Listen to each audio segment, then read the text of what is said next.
to it. It does have the football 75. feel. It's as I always laugh about chili weather. Put a pot of chili on because this is that kind of weather. So, yep, the Milledgeville Missiles, the number 3 seed here in the 8-man playoffs, facing the number 14 seed Orangeville Broncos. Orangeville at 5-4, Milledgeville 8-1. A little bit of a surprise tonight, Mac, with the Friday night game. I don't remember the last time Milledgeville's had a Friday night game. I want to say, well, I know like the 96, maybe they played North Boone here, but it's few and far between that Milledgeville does a Friday night playoff game. Yeah, very, very unique here, but kind of a nice twist here and a little different for the fans. And I see some of the other area schools opted for a Friday night game too. So coaches maybe just trying to change things up a little bit. And as you said earlier, Kyle, it kind of feels just like a Friday night game, another game on the schedule. It doesn't necessarily feel like playoffs. And maybe that's what kind of Coach Robles' mindset was. Hey, let's just kind of make it we've made the last 9 weeks. We'll make this the 10th week just like it. Yep, so other area Friday 8-man games, there's 4 of them. Half the 8-man field plays tonight. It's only 16 teams, Mac, make the field in 8-man. So, like I said, you're already down to 16. Like, you're a round ahead of the 11-man playoffs that get started tonight, tomorrow as well. But half the games are tonight. Orangeville, Milledgeville's 1. South Beloit, the 10th seed, travels to Flanagan. Cornell Woodland, that's the 10-7 matchup. Then the number 11 seed, West Prairie, travels to Polo, the 6th seed. That's 6-3 West Prairie against Polo, 7-2. And then Ridgewood, the number 9 seed, 7-2 at South Fork tonight, 7-2. Other Friday games in the 11-man is Marquette at Forreston. They're going to get under the lights tonight in Forreston, as well as Princeville is at Stark County, and Gibson City, Melvin Sidley is at Aurora Christian. But yeah, my favorite time of the year, Mac. It's playoff time. It is, and I think this is the time that, when it was hot there in August and you were running and you were working and you were thinking these are the moments you've worked for and strive for. So the Milledgeville Missiles here have a great opportunity to advance tonight. They have played, what week was that there, Kyle? Week 5, yep. 50-24. So there's a little history here. So it's the second time they've seen the Broncos here this season. So 50-24 up in week 5, and I believe that was maybe about 40 or 50-0 at the half, and then Orangeville scored in the second half. But expect Orangeville to be much more competitive, especially early on in this one, as they're excited to be in the playoffs as well. Like I said, a team that was 1-8 a year ago, and next year they're going to add some Aquin athletes to that roster, and they're very young as well. Several freshmen, sophomores on this roster, so brighter things ahead here for Orangeville as well. Exactly. And hey, I think that's a great tribute to the coaching staff there. We turn things around, and hey, we're in the playoffs here, and whatever happens here in the playoffs. But the Broncos here have made the journey to get back into the playoffs at 5-4, and so hats off to them. And it'll be a little bit of a change next year when they add Aquin into the dimension. Yep. Like I said, week 5 they met here in Milledgeville. The Missiles won 50-24. Their last playoff matchup, 1995, Mac, right here at Floyd Dobb Field, and that was That's a great piece of trivia, Kyle. I wonder if you could name 1 or 2 players off that Milledgeville team. Yep. Oh, yes. Yep, Scott Kent. Oh, there you go. You did do it. Jared Nye. There's a couple Nye boys you're going to get more familiar with, as you already know that, Mac. Right. That's awesome. That's awesome. In 95, they beat Orangeville 26-8 here at Floyd Dobb Field. The last time these two met in the playoffs, which that's hard to believe. The two programs are pretty proud histories that they haven't met more recent. Yeah, that's exactly right. And they've both been 8-man here for a few years, so it is a little surprising that they haven't met sooner. But you're looking at almost 30 years ago. Yep, now they'll go over the starting lineups before we cut away here for the national anthem. For Orangeville here tonight, quarterback Cody Worth, running back Hayden Schofield, running back Blake Folgate, tight end Bowden Gustafson, wide receiver Miklo Webb, guard Aiden Myers, center Adam Setterstrom, guard Gavin Roth. Defensively, Roth at defensive end, Grant Anderson at defensive end, Setterstrom at outside linebacker, Folgate at outside linebacker, Myers and Gustafson middle linebackers, Worth and Schofield the cornerbacks, coached by head coach Scott Jones in his first year. Adam Rodeball and Mike Wells are the assistants. For the Milledgeville Missiles, quarterback Connor Nye, 5'10", 190-pound senior. Running back Connor Johnson, 5'11", 160-pound sophomore. Running back Micah Tom Smith, 5'11", 180-pound junior. Carter Livingood, tight end, 5'11", 185-pound sophomore. Bryce McKenna, 5'8", 160-pound senior. At tight end, guard Dalton Adamek, 6', 200-pound junior. Center, Bruce Raymond, 5'11", 240-pound senior. Guard Jacob Premenchenko, 5'9", 190-pound senior. Defensively, defensive line is Adamek and Livingood. Linebackers, Micah Tom Smith, Connor Nye, as well as Spencer Nye, 5'4", 155-pound sophomore, and Wyatt Miners, a 5'6", 140-pound senior, the other linebacker, as well as Bryce McKenna. And Connor Johnson is the defensive back, head coached by Jason Roble, assisted by Brad Grenoble, Austin Cravia, Cal Engelkins, Cameron Daughtine, Ryan Kendall, and AD is Jason Roble. Not football royalty yet, so we don't have to cut away there yet. But yeah, the Missiles, Jason Roble in his 15th year, record 65-76. Playoff record overall for the Missiles, 20-24. Their 25th trip to the playoffs, as well as third consecutive trip to the playoffs for the Missiles. Okay. All right, with that, we're going to cut out here for the national anthem, then we'll be back for the 8-man first-round matchup between the Missiles and the Broncos.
Good evening, everyone, and welcome back to Floyd Dobb Field here on the campus of Milledgeville High School. Kyle Leach joined by Mark Macomb as we got playoff football here tonight on your area sports leader, WCCI. The Milledgeville Missiles 8-1, the number 3 seed, hosting the number 14 seed Orangeville Broncos at 5-4. And we're ready for some football here, Mac. How about yourself? That's right, exactly. All the talk's over now. Here we get to the real stuff, and the action here is right in front of us here. So look for a good one tonight, Kyle. I think both teams are here ready and ready to go, and fans are ready to go, and we're ready to go. As Connor says, Cohen says we're cutting out pretty bad. I'm not sure. The connection is like we usually have. Hopefully it gets better, Cohen. As we get one bar here on the tower. Try to figure it out here as the night goes along.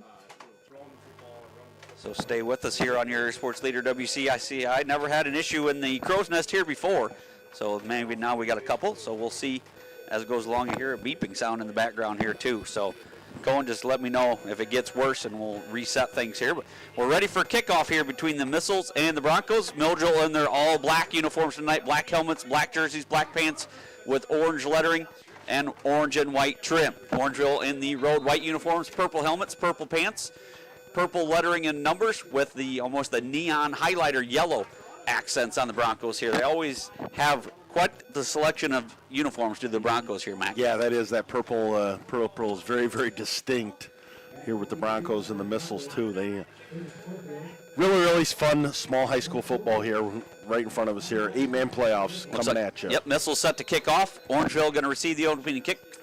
Fulgate and Schofield back to receive it. Nye set to kick off here for the Missiles. As Connor Nye set to toe it up, waiting for the all-ready signal. And we're underway. A deep kick here for Nye. The Missiles going to be picked up by Schofield about the 17-yard line.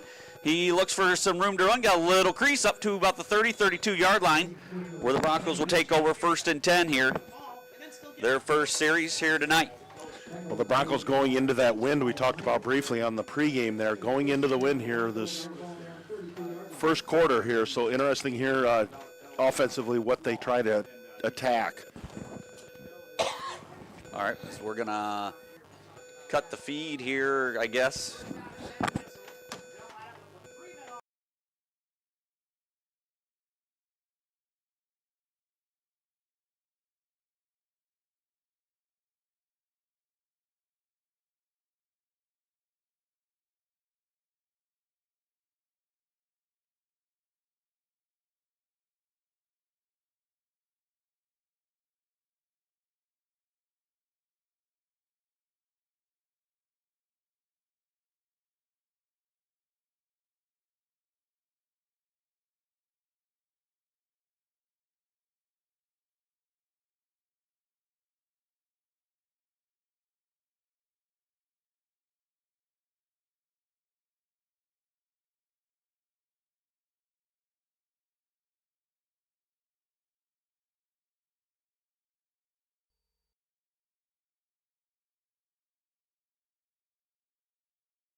Flow down field here. Kyle Lee joined by Mark Macomb. Hopefully we got the audio issues fixed here as the Missiles force a 4th down. It was 3rd and 3 there, Mac, but a 2-yard loss there by Fulgate.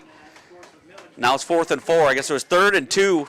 Nye sacked or got Fulgate. The Broncos are going to go for it here, Mac, inside their own 40. Going to be a counter to Schofield. He's going to have the 1st down and some more. Gutsy play call there by Jones, and when you have nothing to lose, Mac, that's what you do. That's exactly right here. Very, very gutsy call there, but brings it out to midfield here. So the Broncos move the chains here. 4th and 4 here. 12 for Schofield on 4th and 4. 1st and 10 for the Broncos. Ball right at the 50-yard line of the Missiles. Kind of an inside counter there, and Schofield just tucked the ball there and picked up an easy 12 yards. So 1st and 10 for the Broncos. They convert their first series of 1st downs. Now, under center, Worth, Schofield, and Fulgate real tight behind him here. I formation, Mac. Everyone stacked near the line of scrimmage. And going to have movement. We got an offsides. What do we got here? False start here on the Broncos. 5-yard penalty. First flag of the game. 9:20 to go here in the opening quarter. Kyle Leach, Mark Macomb. 8-man first-round playoff action here tonight, Mac.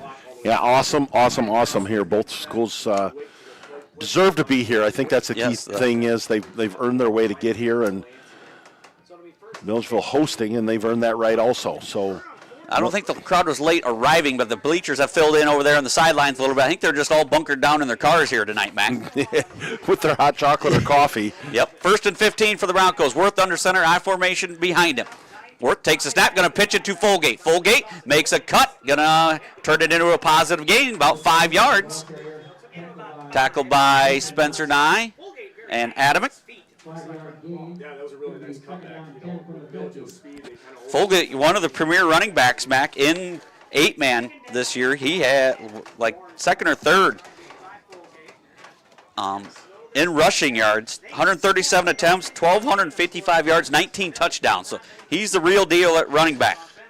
Thank you, Cohen. We're working better here. A little bit of substitution here for Orangeville. It's going to be late getting somebody on here. Gustafson in. You mentioned Anderson. He'll come. Late subs here for the Broncos. Running down. They got the play clock here in the end zones at Floyd Dogfield. It's down to 4. Back to the spread. Wing left side. Schofield. High snap handled by. As back comes Fulgate. Fulgate's going to have good yardage. Pitch to the left side there. Carrying some defenders. He's going to have about 8 more.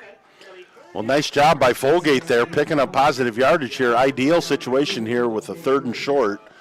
They split everybody out to the right and then had a little flanker off to the left, a little wing guy, and they pulled him around to make sure that they had the numbers out there. Milledgeville was just late getting to the outside. Of course, you're watching Schofield on the So we're just going to go right here on the stream. Cannot get the WCCI feed to work here. Broadcast problems here.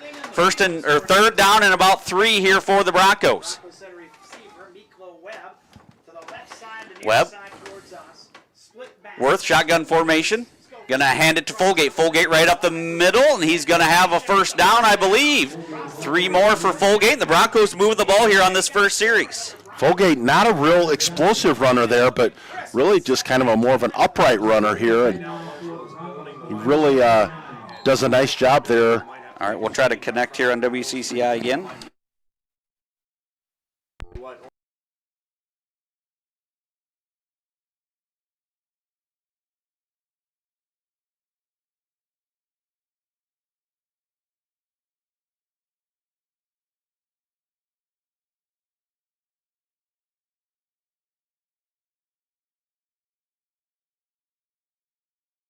For the Broncos here. Fulgate to the right of Worth in motion. Schofield. They'll hand it to him and block for him. He gets not real far. Cuts back left, and it's kind of a wash as he gets back to the line of scrimmage. Hopped upon that time nicely. Defensive lineman Carter.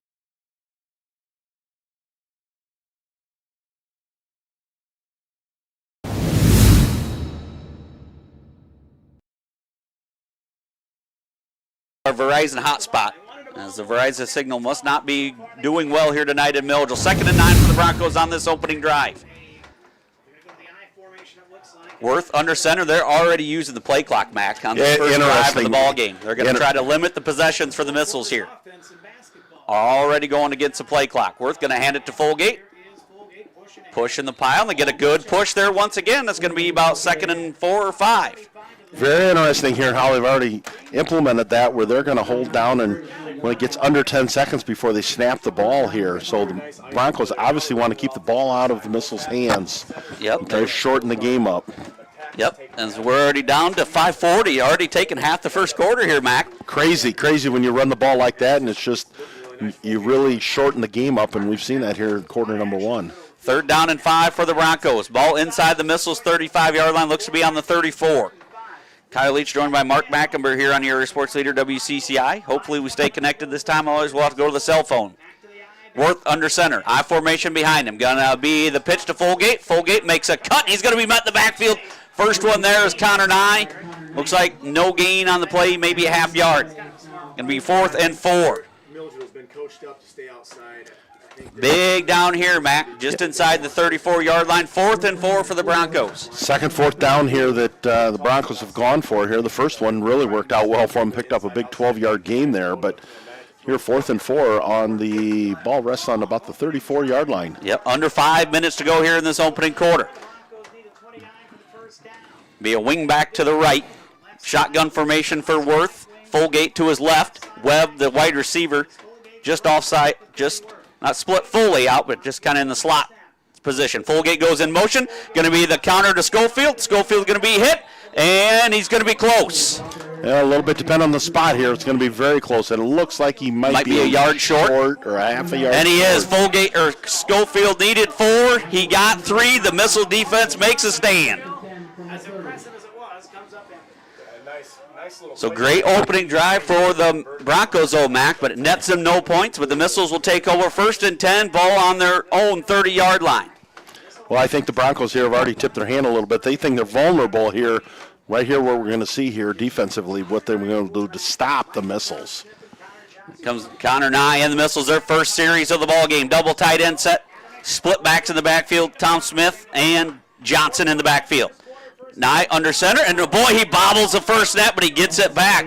Near disaster there for Nye and the Missiles. Never was a clean handoff there from the center there, and Nye just, all he could do was fall in there at the ball at that point there, and didn't lose any yardage, so it's 2nd and 10. Yep, not what you want on the first play of the ball game. McKenna out, Spencer Nye in offensively.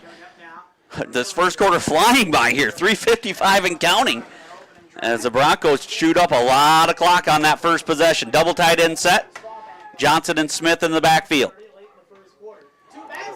Another bad snap between Raymond and Nye. Nye has to fall on it again for no gain. It almost looks like Raymond is pushing out there for his blocking assignment prior to Nye taking the ball there, and that's 2 in a row here. That's not what you want there. You want a clean exchange there. Not an ideal start here for the Missiles. 3rd and 10 now.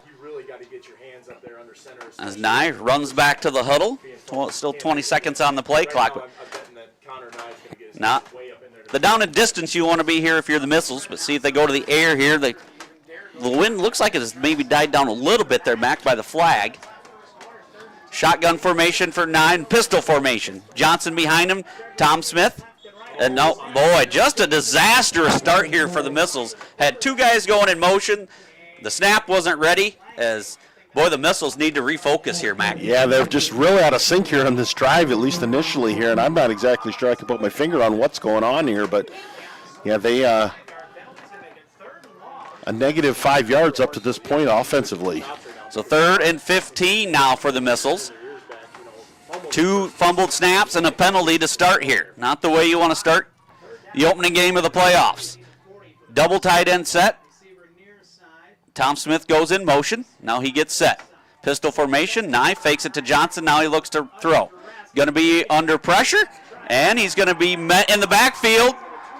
See if it's a sack or not, but Fulgate is in there. It was the first one to make progress, and yeah, that's going to be no gain on the play. The Missiles are going to go 3 and out here, Mac. Gustafson, the other guy there that really had Nye wrapped up there for the Broncos. So Missiles here in a forced punt situation here. Quick 4 and out, Kyle, and really just nothing going right here early on for the Missiles offensively. Great. So you couldn't ask for a better start for the Broncos and a worse start for the Missiles. Now Adamick and the Missiles set to punt, as Fulgate going to be back to receive the kick. Adamick gets it, gets the kick away. Fulgate receives it about his 43, makes 1 man miss, and crosses midfield. The Broncos are going to have good field possession. 1st and 10 for the Broncos. Ball on the, it's like 47-yard line of the Missiles here. We're down to already 1:50 in this first quarter here, Mac. It's almost like a continuous clock here when both teams have just run the ball so heavily. And that clock just continues to run and run and run. But you often have this preconceived notion that 8-man football is going to be high scoring, but we might see a very low scoring game here tonight. Yep, Broncos marched the ball down the field but stalled out at the 30. This time they're much better field position. 1st and 10, ball inside the Missiles' 47-yard line. Worth in the under center, I formation behind him. Worth takes the snap, going to hand it to Fulgate, and he's going to get a nice push. 5 yards right up the middle. The offensive line is having their way with the missiles so far early in this one here, Matt. I would agree totally here. The Broncos really doing a nice job up front there, just making a surge there, and Fulgate and Schofield really just taking advantage of great holes. About 4 yards on that one. Second and a short 6, a long 5. Either way you look at it here. Yep, like I said, they're running the play clock down inside 10 seconds every time. Worth under center, I formation once again behind him, double tight end set.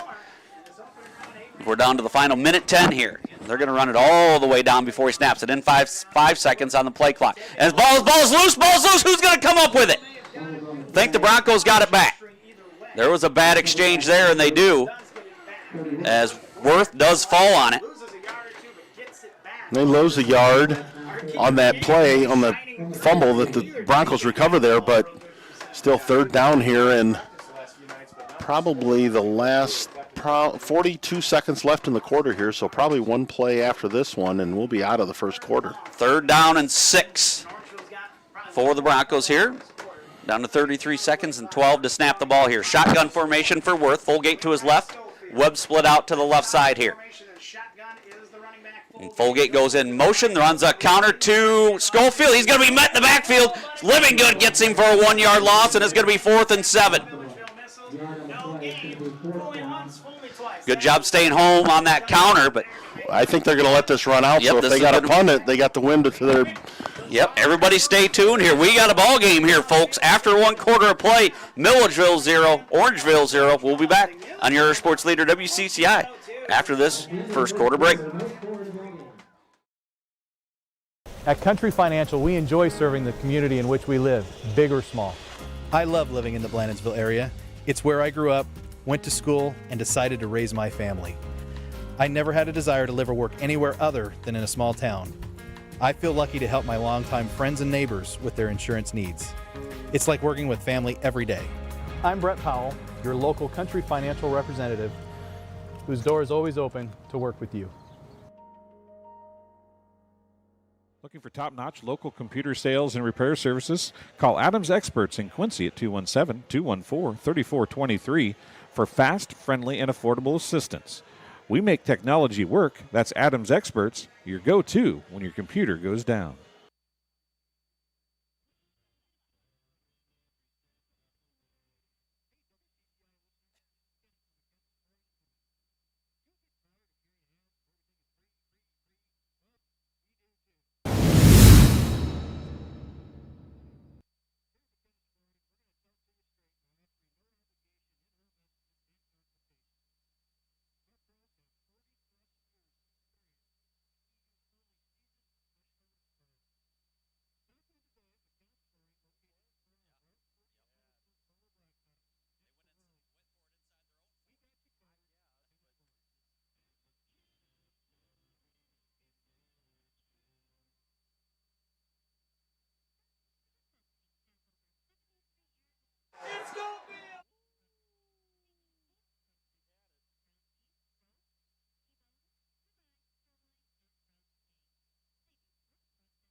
Welcome back here to Floyd Dobb Field. Apologize getting late back here. We missed the big 4th and 7 play there, Mac. Orangeville drew up a beauty as Worth put it right in the breadbasket inside the missiles 20 to Schofield, and he didn't come down with it, Mac. It had been a nice catch, but it definitely was in the breadbasket, as you said. It was a catchable ball, so turnover on downs here, and the missiles here seemed like they might have got their bugs worked out from that first. But after Nye fumbles the snap again, or fumbled it after running with it, but he does pick up 12. 1st and 10 for the missiles. Ball on the Bronco 45-yard line. See if the missiles can put something together here. Been very sluggish to start this ball game. Double tight end set. Nye looked like he bobbled that snap again. Going to drop back to pass. Flips it out nicely to Spencer Nye. He's going to have a nice gain and looks a gain of 10. Nye made something out of nothing there, Mac. Yeah, it's first 2 plays on this drive here. Been a little bit of broken plays here, but Nye just uses his good instincts there and allows him to pick up positive yardage here for the Missiles. 11-12 to go here in quarter number 2. We're still scoreless. First quarter dominated by the Broncos, just unable to put up any points, Mac. The Broncos really time possession there, just really dominated it here, and that's, I think, some of their game plan here and from the offset is just keep the ball away from this Missile offense. Nice shotgun formation. He's going to have a keeper around the left side. Going to make a cut and have a nice gainer there.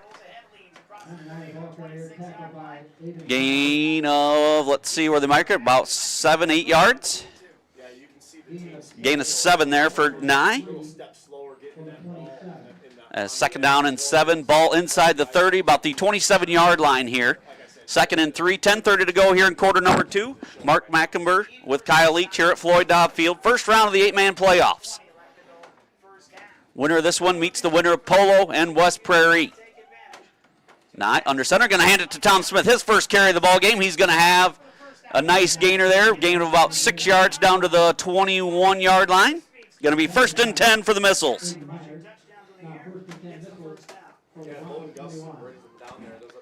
Missiles getting a little bit of push here on this drive. Yeah, they seem a little more fluid this drive here than they were that first drive, but you'd really like to get one in the end zone here for the Missiles.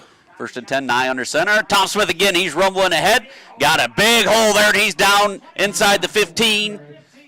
Going to have gained 7-8 yards once again, and you could have ran through that hole, Mac. That's right. Tom Not Smith fast, but you could have ran through it. That's true. It would have probably closed before I got there, but it's a beautiful hole. Tom Smith there just putting his head down there. And timeout here. We'll just keep it right here on your sports leader WCCI as Milledgeville 8-1 hosting the 5-4 Orangeville Broncos. The 3 versus 14 matchup. St. Thomas More, the 1 seed.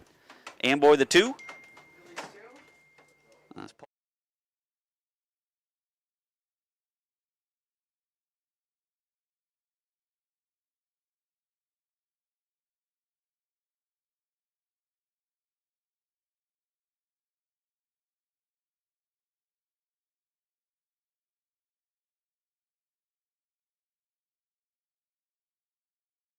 It's 9:44 to go here in quarter number 2 as this game is flying by, which a lot of the 8-man games have not been this year. We've had some real long games and long quarters, but we're already 1 quarter and a quarter way through the second quarter already. Both teams and I think going to the ground here. I think the Broncos realize how big the moment is here. They need to stop the momentum here. They're starting to really feel the Missiles take the momentum of this game here, and they need to break that momentum up here. And I think it was a good time out here to let them gather in. If they somehow could keep them out of the end zone, I think it would be a victory here for the Broncos. But the Missiles kind of starting to hit on all cylinders. It's like 2nd and 2 here as we come out. 8-yard gain for Tom Smith the last carry. So 2nd and 2. Ball on the 13-yard line of the Broncos. See the Missiles can punch one in here. Double tight end set. Wing to the right. Tom Smith in the backfield behind Nye. Nye takes a snap. Going to hand it to Tom Smith off the left side there. Breaks 1 tackle. Be close to, he's got a first down. He's dragging some more defenders. Going to be close to about the 6-7 yard line. Micah running hard there. So gain of 7 more there. Boy, that didn't look like 7, but he just kept those legs moving, Mac. Yeah, he did a nice job there, and he even dragged a few tacklers here, pick up an extra 2 or 3 extra yards. First and goal for the Missiles, ball on the Broncos 7-yard line. Pistol formation for 9, the Missiles. 9 pitches it out to Johnson. Johnson going to try to get the corner. He makes a cut, and he is in for a Missile touchdown. Johnson goes 7 yards, and the Missiles are on the board here, Mac, with the 9:14 mark of quarter number 2. Well, much better for the Missiles there on that offensive series there. They just did things a lot better that first series. It didn't look like the Missiles we've seen all year. So Johnson gets touchdown number 1 here. His first points midway, just about midway through the second quarter. The all-important two-point conversion. These get bigger every week, Matt. Every week, and they sometimes this 1 or 2 point is the difference in the end. Nye pistol formation, going to keep it. Boy, he's going to be met in the backfield. 69, I believe Anderson there on the stop. For the Broncos, they get a big stop there. 9:14 to go here in this opening half. Milledgeville 6, Orangeville 0. We'll be back in 60 seconds on your sports leader, WCCI. Is this?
Back here, another glitch here with the Verizon hotspot. 1st and 10 for the Broncos. The Missiles tried a little squib kick. They got on it, Mac, but Broncos have pretty good field position. 1st and 10, ball on their own 41-yard line.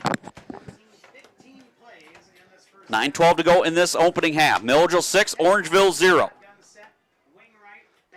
We got you here on our Air Sports Leader W. Worth back to pass. He's going to be pressured, but now he's got room to run and all kinds of it. He's down inside the 40, inside the 30. Makes a cut. Out of bounds, Zoe. Out of bounds at the 30. Ooh, that was on the far side of the field. We don't know, but yep, the official was right there. Yep. I think he was going to cut that back into midfield there, and who knows where he finally gets tackled. But 28 yards for Worth on the scramble. Yeah, nice job there by Worth there, getting out in the open field and just yep, dancing along that sideline there, but he just stepped out at the 30-yard line. So yep, looks like the Missiles brought the house or the blitz, and once nobody came up with him, they pressured him, but there was a lot of open space down the Missiles sideline. 1st and 10 for the Broncos, ball on the Missiles 30-yard line. Worth, shotgun formation, Fulgate off to his left. Schofield goes in motion, going to hand it to as Fulgate. Boy, that ball almost came loose, but he's going to have a gain of about 5 yards there. Nice gain there for Fulgate and the Broncos on 1st down. I wonder if the ball's slippery or a little moist or got a little moisture on it here, or we just got cold hands. Players aren't used to it because we've seen a little bit of not a lot of clean exchanges here from both sides. Yep, 2nd down and 5, ball on the Missiles 25-yard line. Once again, the Broncos putting a drive together. See, the Missiles can rise up and make a play here again. 2nd down and 5. Worth, shotgun formation, Fulgate to his right. Webb split out on the right side here. Snap it inside 5 seconds once again. Fulgate going to get the carry and going to be met after a short gain, maybe 2. Going to bring up about 3rd down and 2 or 3. Nye on the stop there for the Missiles. Actually about 3rd and 4, just a gain of 1 there for Fulgate. Missiles running just their 2-5 defense here. Admec and Livingood on the defensive line. McKenna, Miners, Nye, and Tom Smith, the linebackers, with Johnson over the top. 3rd and 4 here for the Broncos. No doubt 4-down territory. Going to be I formation, double tight end set, Worth and Schofield in the backfield. Worth under center. Gonna pitch it to Fulgate. Fulgate's gonna be met in the backfield. That's gonna be a short loss or no gain.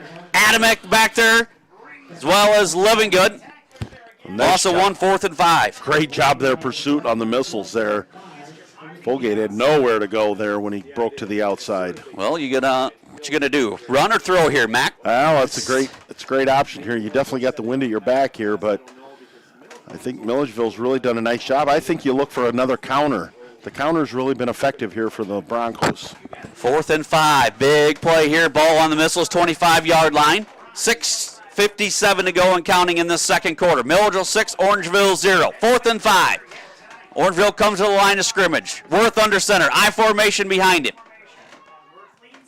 Oh, and I think they got the missiles to jump. Boy, oh boy, how do you do that? 5-yard penalty. That's going to give the Broncos a first down. Huge penalty there on the missiles. Yeah, just a mental mistake there on the missiles part there, and yes, that does move the chains. So the play clock was down to about 1, too. You just had to hold it for another second. Might have been a penalty of being able to see the play clock and the Milledgeville defender jumping because it's in his face. It's on both sides. So 1st and 10 now. The Broncos get a new set of downs. Ball inside the missiles 20-yard line. Shotgun formation for Worth of the Broncos. They're going to let the play clock continue to tick down. That's been their game plan since the opening play here, Mac. Going to hand it to Fulgate. Fulgate going to push the pile forward. And another gain, 5-6 yards, maybe more. Well, I think the offensive line there for the Broncos is really doing a nice job just surging ahead there, and the running backs just kind of run behind that. 6 more. 2nd down and 4 here. 6 minutes to go here in this opening quarter. Ball just inside the 15. Timeout here for I believe Schofield. The official timeout. Official tie timeout. shoe. And now it looks like is he gonna wind it in? Yep. So Yes, he wind is. the play clock. So another good drive here, aided by missile penalty on 4th and 5. Shotgun formation once again for Worth and the Broncos. Worth under center, or no, shotgun formation. Fulgate off to his right. Wing to the left is. I'm going to hand it to Fulgate. He's going to get through one tackle. Going to have the first down, I believe. He's right at the sticks, maybe a little inside. It's going to be third. First down. Nope, first down. A first down for the Broncos. So nice job again here, moving the chains. They're inside the 10. Yep, 1st and goal from about the 10-yard line here. 5:16 to go. Broncos 10 yards away from tying this ball game up, or maybe taking the lead here. Worth walking under center, I formation, double tight end set. Deepest the Broncos have been into missile territory. They've been on this half of the field most of the night. Letting the play clock down to go inside 10 seconds once again. Now he goes under center. Worth gonna get it to Fulgate, and he's met right at the line of scrimmage. Falls forward maybe 1. Miners in there. And Bryce McKenna. Gain of about 2 to the 8. Gain of 2 there for Fulgate. 2nd and goal from the 8-yard line. 4:30 and counting. Another time-consuming drive here by the Broncos. Exactly. Here, Hard for the missiles to score, Mac, if you keep the ball the whole game. We got a player. Looks like we've got a player. This Fulgate's got to come out of the game. The official maybe says, got some blood or something on his elbow or a cut. I'm not sure. Another official's timeout here. So the play clock and the game clock stop, but he's definitely one of the weapons there for the Broncos. You don't want him out of the game very long. Yep, they wind the clock now, so Fulgate is out this. Going to do a little tape job on his elbow here. 2nd and goal from the 8. And the missiles defense rise up here. I formation, double tight end set. Worth under center. Gonna pitch it to Schofield. Schofield makes a cut, and boy, he cuts it inside. He's inside the 5. Missiles did a poor job of wrapping up. And Schofield turned a gain of nothing into about the 3-yard line. Gain of 5 there for Schofield. Kind of a slow developing play there, and the missiles, as you said, Kyle, just did not do a good job of wrapping up here. And 3:30 to go here in the second quarter. Milledgeville 6, Orangeville 0, but they are 3 yards away here. 3rd and goal from the Missiles 3-yard line. Boy, they get so close, Kyle, on the delay of game here. We're Yep. under about 6 seconds left, and they're coming Yep. up to the line. Worth trying to get set here. Worth under center. Gonna pitch it to Fulgate. Boy, he's got nobody out there, and he is in for it. Orangeville touchdown. Fulgate goes 3 yards. The Missiles were cramming in the middle, and they pitched it, ran it to the left side, Mac. Yeah, great call there. Fulgate there just used his legs there and got to just to the corner of the end zone there. Just needed to get 3 yards there. So here comes probably the moment of the half here. This 2-point conversion, if they can convert it or not. But 6-6 here with 3:08. 3:08 to go. Fulgate goes 3 yards. So, once again, the play It clock looks like winding there's gonna down. be a They're going to have to timeout. take a timeout here. We'll just keep it right here on your sports leader WCCI. Second timeout of the half here for the Broncos. Boy, they've controlled the ball almost the whole 21 minutes of playtime here, Matt. Yeah, they've just done a nice job of keep away. And when you don't have the ball, it's awful hard to score. And you can almost feel a little bit of a frustration from the Missiles there. They just haven't been able to obtain the ball offensively. And the Broncos, to their credit, have just done a really good job of just shrinking the game down, and they're using the play clock to their advantage. But that last play, I think, was snapped with about 1:30 seconds. Yeah. They get it right down to their game plan to perfection this right first half down to here. the razor's edge here with that play clock. 3:08 to go. We're tied at 6. We're waiting the 2-point conversion here. Sports Corner at For the Broncos. Macomb's original local sports bar is the Sports Corner at 124 with a focus on local sports. Catch WIU games and all the area TSSR Game Time live broadcasts at Sports Corner at 124, all while enjoying your favorite cold drink and some of the best food in West Central Illinois. Stop in and say hi at 124 North Randolph Street in Macomb.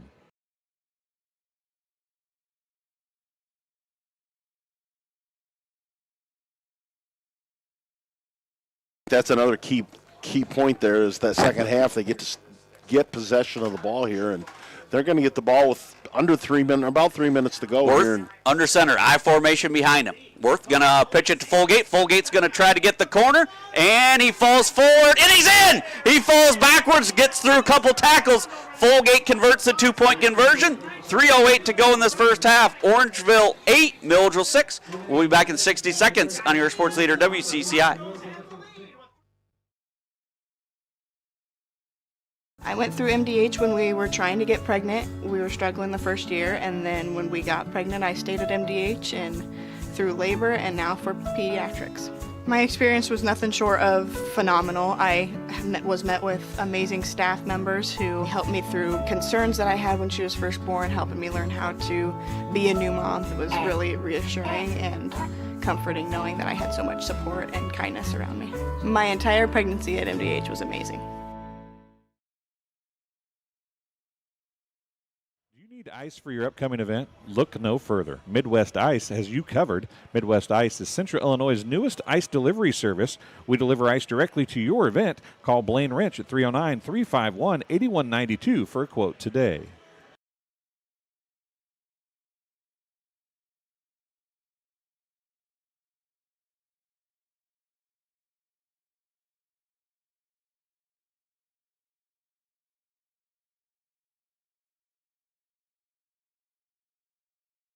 A little bit of a surprise here, Mac. 8-6, Orangeville on top. Roth with the squib kick gets it to Spencer Nye, who fields it about the 43-yard line. Makes a cut and then slips down. Well, just went sideways pretty much well on that return. Still great field position here for the Missiles here to take over here. 3:04 left till half. Milledgeville can definitely put a drive together here, but Yep, Polo having no problems with West Prairie. They're up 32-0 in that one. As now the Missiles, 3:04 to go. Ball on their own 44-yard line. Need to put a drive together here before half. Nye walks under center, split back to the backfield. Double tight end set. Nye takes a snap, and boy, he stumbled in the backfield and met after a gain of 1 as Micah Tom Smith. As Nye's having all kinds of problem handling that ball here tonight, Mac. yeah, I don't, like I said, I don't know if the ball's getting wet on him or if the footing's not good, but he definitely is struggling there with his exchanges as well as just his confidence in his movements. So second down and 9 here. Ball on the Missiles 45-yard line. 2:38 to go in this first half. The Missiles do have all 3 timeouts remaining. I formation. Knight takes a snap, slips once again, has Johnson. Johnson in the open field, and he's going to go. Johnson inside the 30, 20, 10, no laundry on the field, and Johnson goes 45 yards for a missile touchdown. Well, great job there. Nye there slipped again, as you called, Kyle, here a little bit there, but Johnson found a seam there, and then it was just a foot race, and Johnson used his feet there and picked up the touchdown here. 12-8 here. 2:22 left till half, so Missiles answer back. Now you got to have this 2-point conversion here. Johnson 55 yards. Missiles lead 12-8. I formation once again for 9. The Missiles double tight end set. Now they spread out, go 3 wide receivers, 4 wide receivers out to the right. Nice shotgun formation now. Takes the snap and just going to run it up the middle, and he is in. 2-point conversion, good. 2:22 to go here in this first half. Milledgeville 14, Orangeville 8. We'll be back in 60 seconds on your sports leader, WCCI. At Western Illinois University, leathernecks don't just blend in. Our purple stands out. Our students are innovative, creative, and resilient. At WIU, there's limitless potential, with campuses in Macomb, the Quad Cities, and online. Visit wiu.edu/potential to become a leatherneck and get an education that stands out.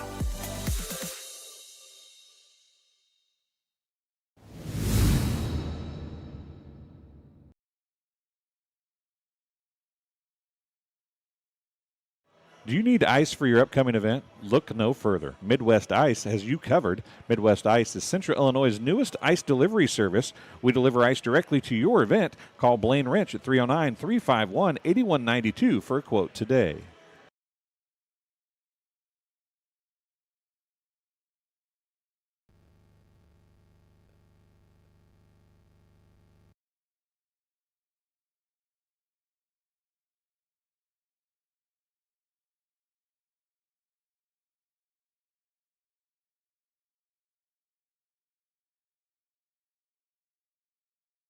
Back here to Floyd Dobb Field. Missiles try the onside kick there and don't get it. 62, I believe it was 62, did a nice job recovering that. And if you don't get that, Mac, now you set Orangeville up with a short field here. That's exactly right here. 2:20 left. Short field here, 50 yards. Yeah, I would like to see him kick it deep there. The Broncos haven't been real explosive. They've been long time working drives. They have the capability to do it, as they missed a pass earlier. But see if the Missiles can get a stop here before the half. 2:21 to go in this first half. 14-8 Milledgeville. Orangeville 1st and 10, ball right on the midfield line. Shotgun formation for Worth. Going to drop back to pass. Worth going to have the pass tipped up in the air. And, batted down. Boy, almost was intercepted. Did you see who got the hand on that there, Matt? No, I didn't here. I think it was 48, Living Good. Living Good, maybe. He had a receiver maybe open there in the flat. We had a penalty come in here late as well, so I didn't see a signal. Did you? I did not see a signal either here. A hold. Was it a hold against the Broncos? So it's a 10-yard penalty, so redo first down. 2:14, and you might want to start thinking timeouts for the Missiles here, Mac. Right, and I think if you're the Broncos here, you're either going to make a decision. Either we're going to slow it down and accept the score at half, or we're going to have to speed things up here, try to get more plays in before half. It's Worth runs out of the huddle here. Down to under 2 minutes to go here in this first half. 1st and 20 now, ball back the Bronco 40-yard line. And now we got a stoppage here.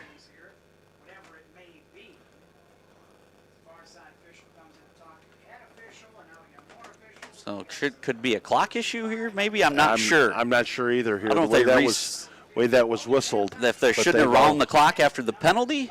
I'm not sure. I'm not sure either here. Hopefully they'll give us a signal here. So. Oh, no, whether it was second down or not. So, or maybe, I'm not sure.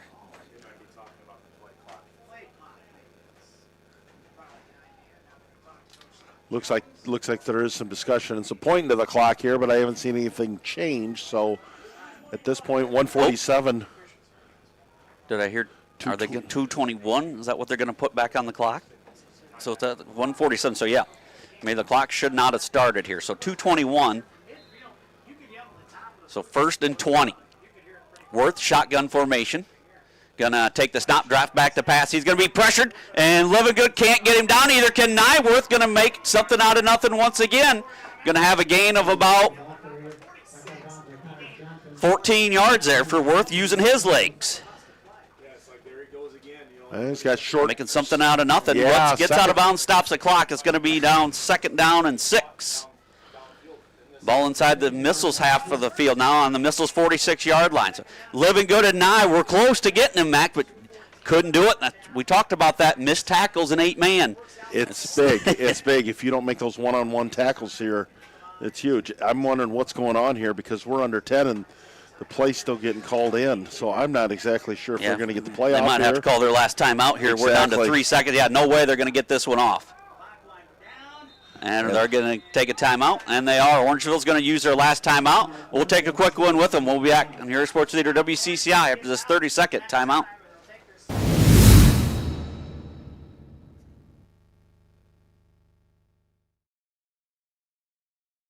I see acute injuries on the field. I see ankle sprains. I see ACL knee injuries, as well as in the clinic.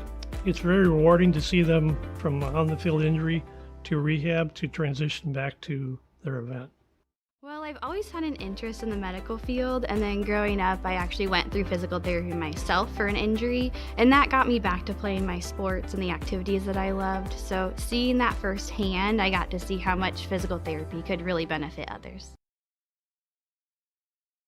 Wright Welcome Farm Supply, back located in the heart of Walnut Grove and in business since 1974. Wright Farm Supply can meet all your needs for LP seed, fertilizer, and farm chemicals. Their LP service is unmatched in this area. Customer service is one of their specialties. Give them a call today at 309-772-3121. They don't want the Missiles to get the ball back here before half. 2nd down and 6. Shotgun formation. Worth drops back to pass. Gonna look, and he's got Schofield. Schofield's gonna have a 1st down and more. Another missed tackle there by the Missiles. He's pushed out of bounds about the 35-yard line, about 10 to Schofield. His first completion of the night. It's a 1st down. Stops the clocks while they move the chains up here. 2:05 left, so they've really done a pretty good job. Now they say wind the clock, so now they just stopped it for the moving the chains. sticks. But they've done a nice job in their clock management here, the Broncos. 1st and 10 for the Broncos. Ball on the Missile 35-yard line. They are out of timeouts. They are out of timeouts. That is a key thing. Shotgun formation for Worth and the Broncos. Worth gonna flip it out to Folgate. Folgate in the flat. Makes one man miss and gonna have a positive gain. 7, maybe 8 yards. Yeah, and it looks like Milledgeville is just bringing pressure, and nobody's there to cover the. Gain of 7 there. Almost looks like they're going to pick up the pace here a little bit for the Broncos here. It's the pace of the game here. They realize the clock's starting to work against them. Yep. 2nd down and 3 for the Broncos. Ball on the Missile 28-yard line. Worth, shotgun formation. Gonna fake it to Folgate and gonna drop back to pass. Gonna hit it to Folgate. Folgate's gonna be pressured. He gets out of one tackle, but not the other one. Not exactly sure what the call was, but it Gonna have a hold here on the Broncos, I believe. In that spot there, when that flag's thrown, that's typically what you see is the hold. So yes, I don't the think the Broncos. Missile's gonna move them back here. Yeah, it could be 3rd and short. Of course, you're gonna back them up here, I believe. I learned in my 8-man experiences, it's hard for the defensive lineman to get a lot of tackles. He's the second leading tackle. Boy, they're marking it from up there. The hold should have been back here further. The hold was about 5-6 yards deep, but they marked it from the line of scrimmage. But still, now going to be 2nd down and about 13. We're inside a minute to go here. 2nd down and 13, ball on the Missiles 38-yard line. Worth, shotgun formation, Folgate to his left side, wing to the right is Schofield. Gonna hand it to Folgate. Folgate carries it, gonna be met for 1 yard, maybe. The Missiles are going to take a timeout here now, Mac, with 41 seconds. So a little bit of game of chess here. Yeah, some gamesmanship here on both sides here, but the Missiles obviously feel like they can get the ball back here with a couple defensive stands, and maybe just they might get the ball back with, under 30 seconds left, but that might be an opportunity with that explosive offense. Yeah, their last drive was 2 plays, a 1-yard gain and then a 55-yard gain. So the Missiles, but you got to be able to come up here, stop. You got to get 2 more plays here to get the ball back. So the Broncos, they have just played a great first half here. Yeah, Boy. I think if you ask Coach Jones there, they've executed exactly what he wanted them to do. Slow this game down, slow the possessions down. So we'll see what Coach Jones and the Broncos have dialed up. It's 3rd and 13. Ball on the Missile 38-yard line. 3 down linemen for the Missiles. Adamek, Promenschinkel, and Livingood.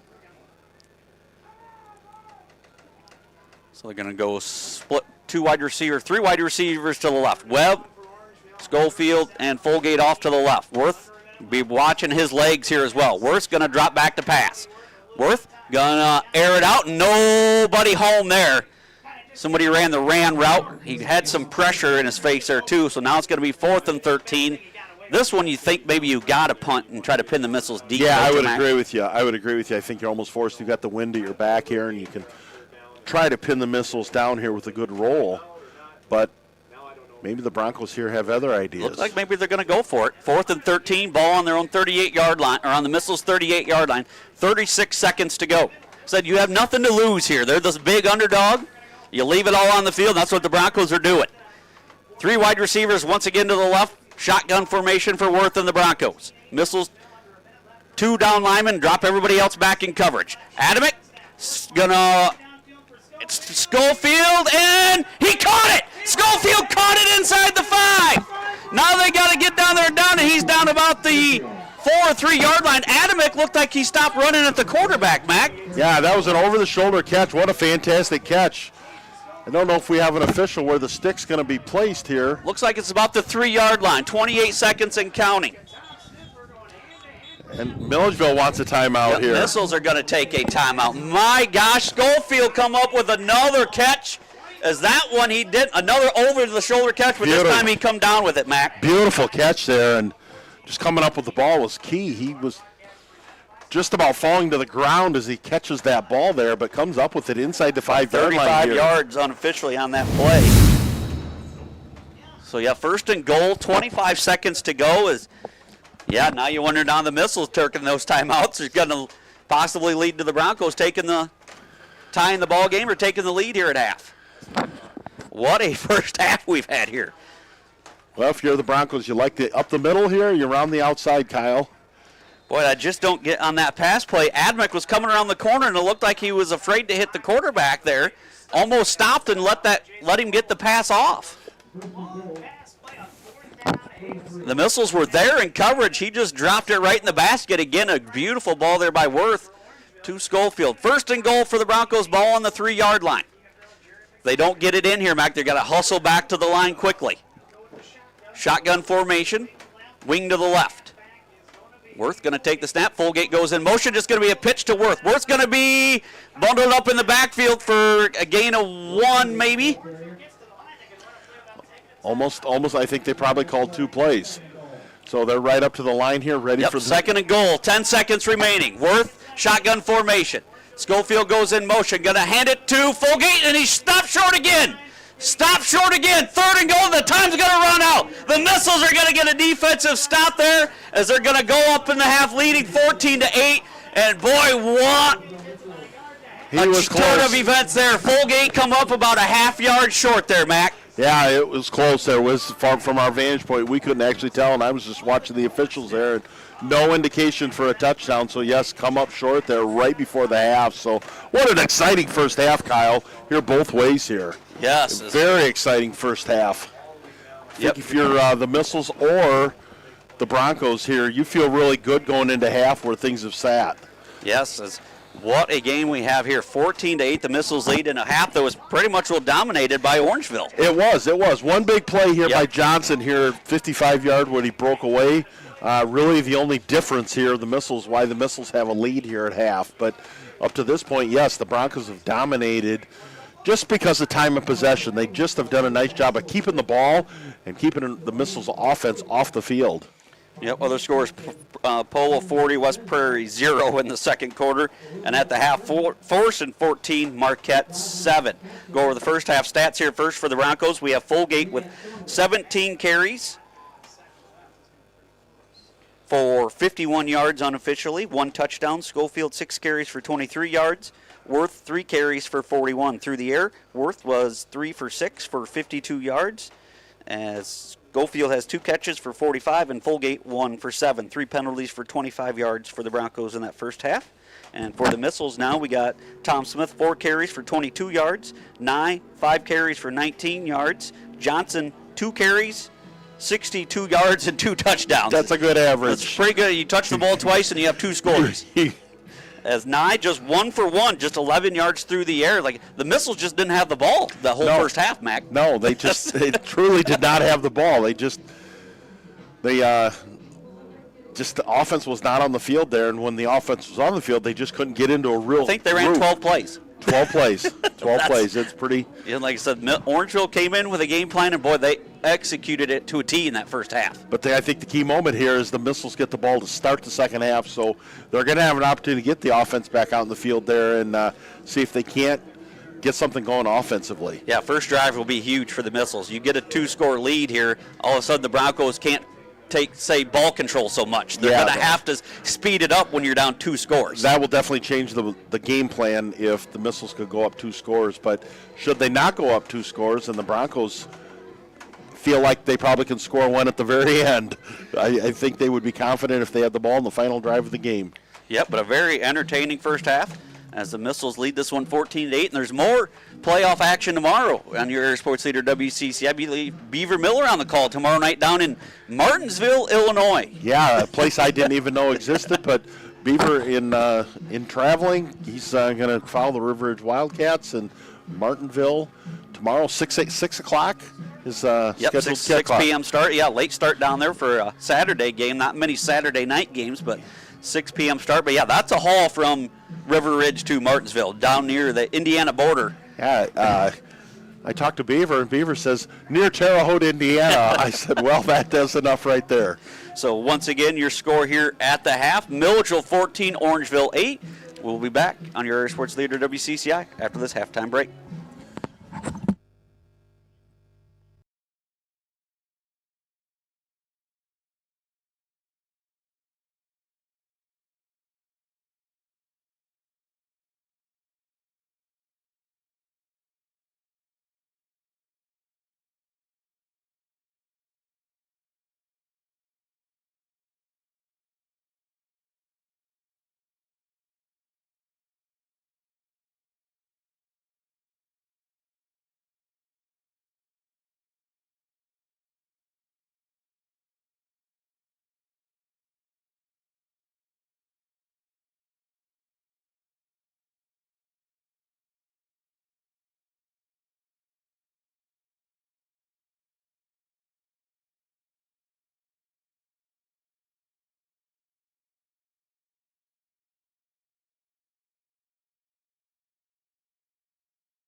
plays. I think that's the number that Yes. we've talked about over and over here. 12 offensive plays for the Missiles in the First half. drive is huge here for both teams. Yep, Roth set to kick off. Wouldn't be surprised if it's squib or an onside kick here, Mac.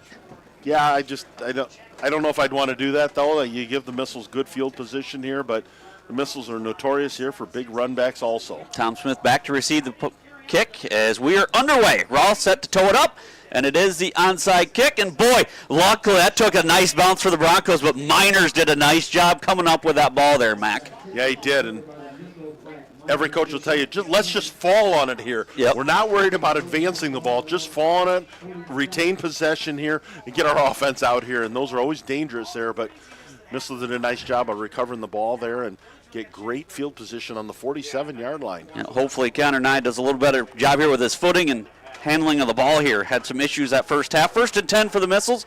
Ball on their own 47-yard line. Double tight end set, I formation behind him. Double tight end set, Nye takes the snap. Gonna hand it to Tom Smith. Tom Smith gonna have a short gain, about 2. About up to the 49-yard line. Ripped down there by big number 70 in there, Gavin Roth. Yeah, Roth there, big kid out there. Really impressed with them up front here for the Broncos. Done a really nice job here. Just keeping that middle plugged up here, and that's part of the Missiles' key is keeping that middle running lanes. 2nd down and 8. Nye under center, fumbles the snap again, and boy, that threw the timing off of the play, and falling forward for a gain of 1 is Johnson, but it's going to be 3rd and long here for the Missiles. Like you said, Nye didn't get that snap real clean there either, Mac. No, and as you say, the timing's off there from the exchange to the running backs when everything isn't run flawlessly there, and Nye just going to be in passing situation here. At least he's in an empty shotgun situation. 3rd and 7, ball right at midfield. Shotgun formation for Nye. Going to take the snap. Now he's going to tuck and run. Nye going to pick up about 3 more. And it's going to be 4th down and about 4. Well, interesting call here. If they're going to punt this with the wind, or they're going to go for it here. But my suspicion they're gonna go for it. Suspicion is yes, they're going to go for it here. As they've seen what the Broncos do if they get the ball, they just don't allow you to get it Big back. down here. 4th and 4 for the Missiles. Ball on the Broncos' 47-yard line. Needs to get for the 43. Double tight end set, I formation. Going to be a pitch to Johnson. Johnson going to try to get the edge. He makes a cut, and he's going to have the 1st down, I do believe. It's going to be very close, though. Depends on the spot here. It looks like he's got it from here, but it'll depend on a little bit on the spot. Boy, they've seemed to back it up just a little bit, and it's going to be close. They're going to measure. Yeah, you're exactly Boy, I right. thought they didn't get a real good spot on that. And he might be a little bit short. It might be a... They're going to bring the chain all the way across the field here. It might be a football Boy, length I thought he short. got inside the 43, but he marked the ball outside the 43. So Johnson going to bring the chains across and stretch them here, right on the Broncos side.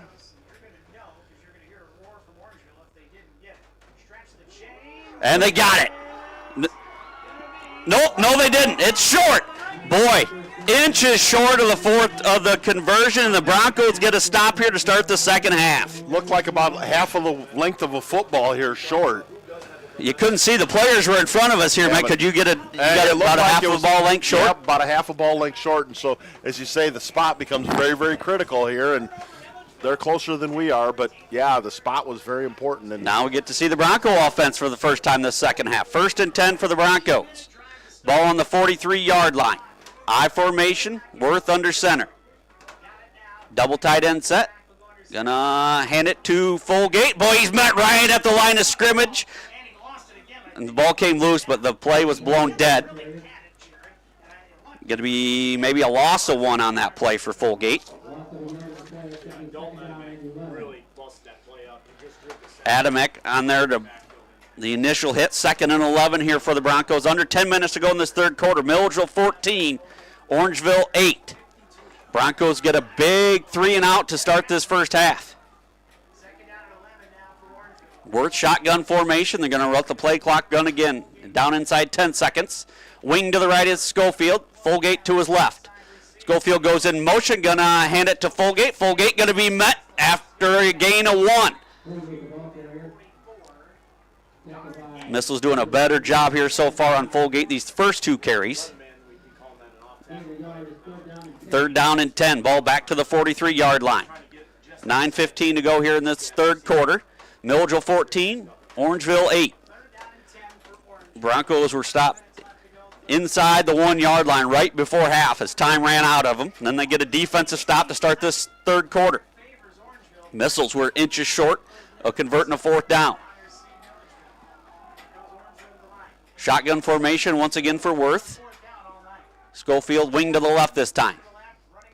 Gonna run the counter to Schofield. Schofield's gonna make something out of nothing. Gonna be pushed out of bounds there by Tom Smith after a gain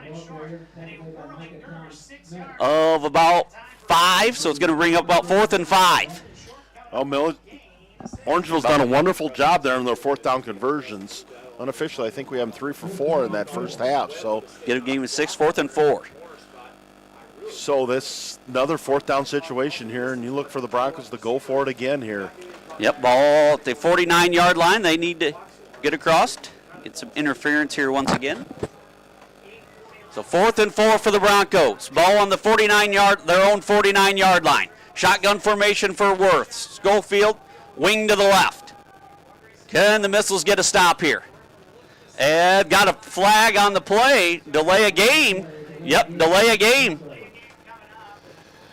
And now the official, he didn't grant him timeout. No, exactly. If he gives him timeout, that is not right. The coach did not ask for it until the clock was at 0. Exactly here. And they're going to give it to him. That's I don't know if I agree with. That was not right there. I don't like to get against officials, but that official did not take the timeout call till the flag was thrown.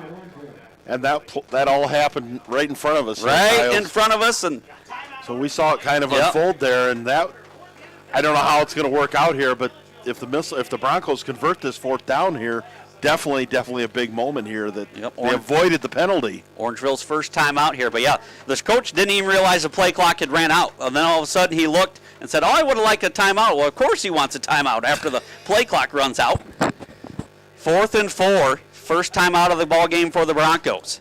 Well, the Broncos have used their timeouts really kind of unconventionally here, and this is just another example of it here. 4th and 4. I guess the 4th and 4 here, it's worth the timeout, but that was mainly just because the play clock had run out. 4th and 4, ball on their own 49-yard line. Big play here both ways in this ball game. This is going to be a lot of momentum either way here after this play, Mac.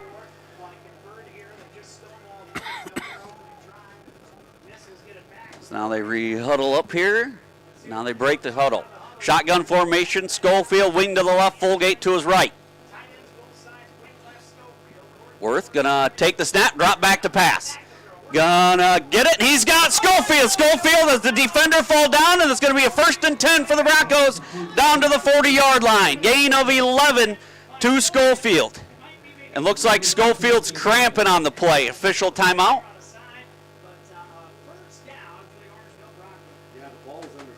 I'm hoping it's just a cramp there, Mac. I'm not sure, though. Yeah, I'm not sure either here. He kind of fell awkwardly a little bit here, but he was holding his leg like it was a cramp, so let's hope that's all it is at this point. Gain of 11 on 4th and 4 to Schofield. Yeah, it looks like that's what it is. Trying to work it out here, but 1st and 10 for the Broncos. They convert another 4th down, Mac. That's their 3rd or 4th of the ball game here easily. Exactly, and kind of on a... At Country Financial, we enjoy serving the community in which we live, big or small. I love living in the Blandensville area. It's where I grew up, went to school, and decided to raise my family. I never had a desire to live or work anywhere other than in a small town. I feel lucky to help my longtime friends and neighbors with their insurance needs. It's like working with family every day. I'm Brett Powell, your local Country Financial representative, whose door is always open to work with you.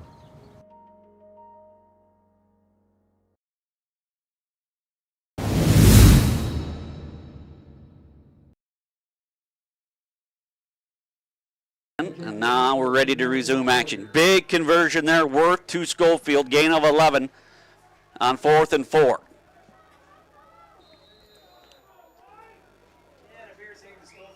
As Worth back in, running out. That's 89 out of the lineup, Nathan Briggs. So I formation for Worth and the Broncos. Going to continue to work that clock, trailing 14-8. I formation. Worth under center, going to hand it to Folgate. Boy, there's a pile up right there. No gain on that one. Schenkel there, primary tackler there. Yep, 2nd down and 10. As we approach 8 minutes to go in this 3rd quarter. Loss of 1 on that play. 2nd down and 11. Ball on the 41-yard line of the Missiles.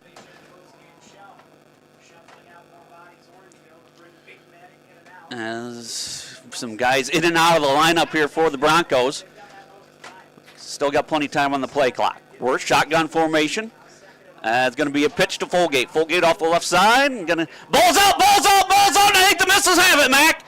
Nye got in there to get the strip. I think Connor Nye caused it. Carter Livingood comes up with it. Turnover, Missile ball. First turnover of the night here, both ways. So big turnover here. Broncos on the drive there, but coughed the ball up. Livingood with the ball. Now the Missiles got to do something with it here. See if this fires them up a little bit. First turnover of the ball game. 1st and 10 for the Missiles. Ball on their own 40-yard line. See if that can swing. They got to get somebody on. Schofield is back in now on defense. Orangeville scrambling around here a little bit, Mac. I formation for Nye and the Missiles. Nye going to drop back to pass. And boy, he's scrambling. Now he's got Spencer Nye, and he catches it inside the 40, but there's a flag on the play. This one might be coming back. I think that's probably in that area of a hold, I'm going to guess. Yes, it is. Big play taken off the board. A hold here on the Missiles.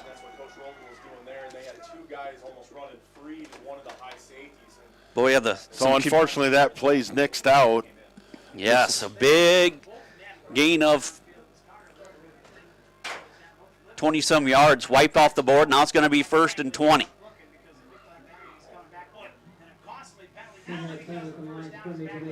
Big penalty there. 3rd penalty on the Missiles. Have to overcome it, though. 7:18 to go here in this 3rd quarter. 1st and 20 for the Missiles. Ball on their own 31-yard line. Double tight end set, I formation.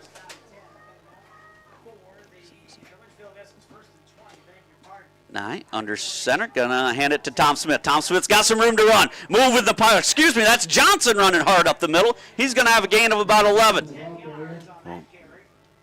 Johnson continues where he left off first half here. What a big first half here, and he's kind of been the workhorse here for the Missiles here in the 2nd half also. 2nd down and 9. Missiles looking to go quicker here. I formation once again. Nye under center. Gonna hand it to Johnson once again. Johnson he's out to the races again, Mac. He's inside the 40, inside the 20. Nobody's gonna catch him. Johnson takes it to the house for a missile touchdown. What a run there. Really didn't look like he was rolling, but he just got out in the open and chased it down. 59 yards on the play. Johnson to the house again. Boy, that kid is lightning. Great blocking down the field, and boy, the Missiles extend the lead here to 20-8, 6:39 to go. Wow, give him that's a crease, big one. Mac, and he's like you running to the pie hut. That was a big touchdown. That's a big touchdown. That kind of takes some of the edge off there for the Missiles. All important 2-point conversion once again. Nye, shotgun formation. Wing to the right. Nye takes a snap, going to run it up the middle, and he waltzes in. Conversion good. 6:39 to go here in this 3rd quarter. Milledgeville 22, Orangeville 8. We'll be back in 60 seconds on your sports leader, WCCI. I went through MDH when we were trying to get pregnant. We were struggling the first year, and then when we got pregnant, I stayed at MDH and through labor and now for pediatrics. My experience was nothing short of phenomenal. I was met with amazing staff members who helped me through concerns that I had when she was first born, helping me learn how to be a new mom. It was really reassuring and comforting knowing that I had so much support and kindness around me. My entire pregnancy at MDH was amazing. Watering Hole in downtown Augusta is open and says good luck all area teams this season.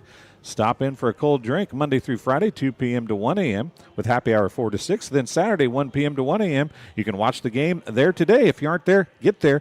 And Sunday, 10 a.m. to 10 p.m. Watering Hole says good luck to all area teams.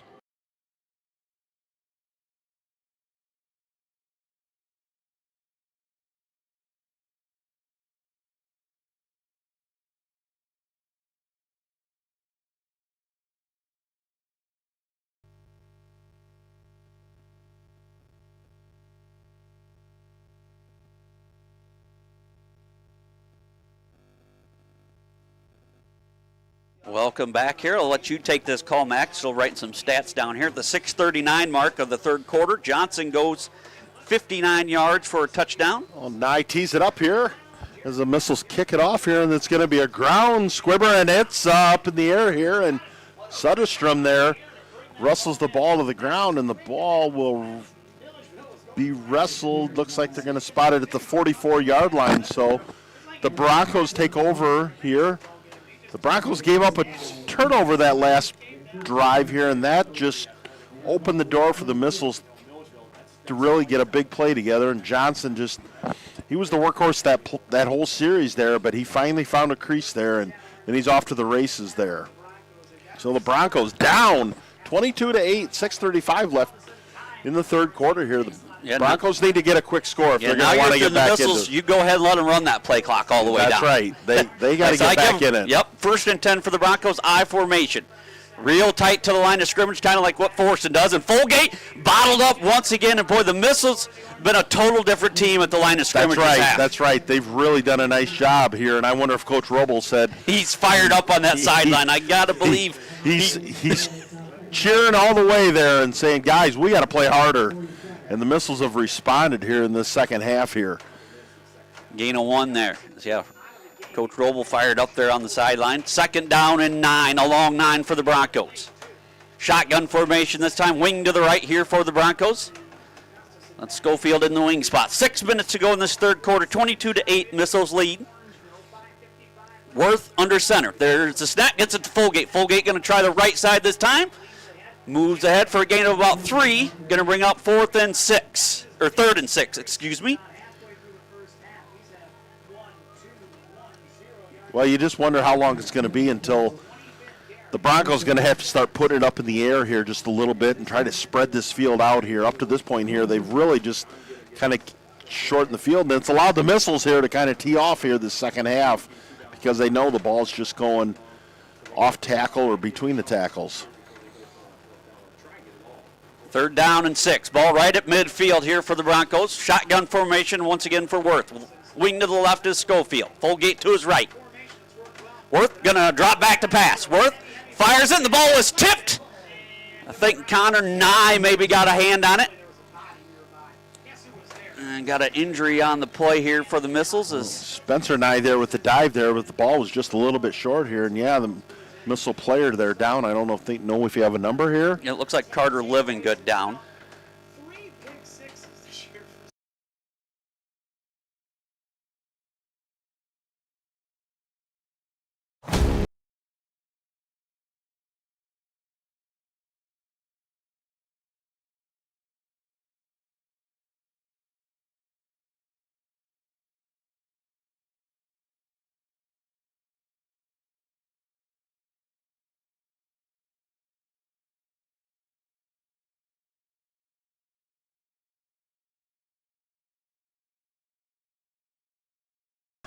You looked at the history of this game previously in the season, and you would have thought, hey, Milledgeville's just going to roll them tonight here. But the Broncos here have come in with a new game plan here, and it's really been successful.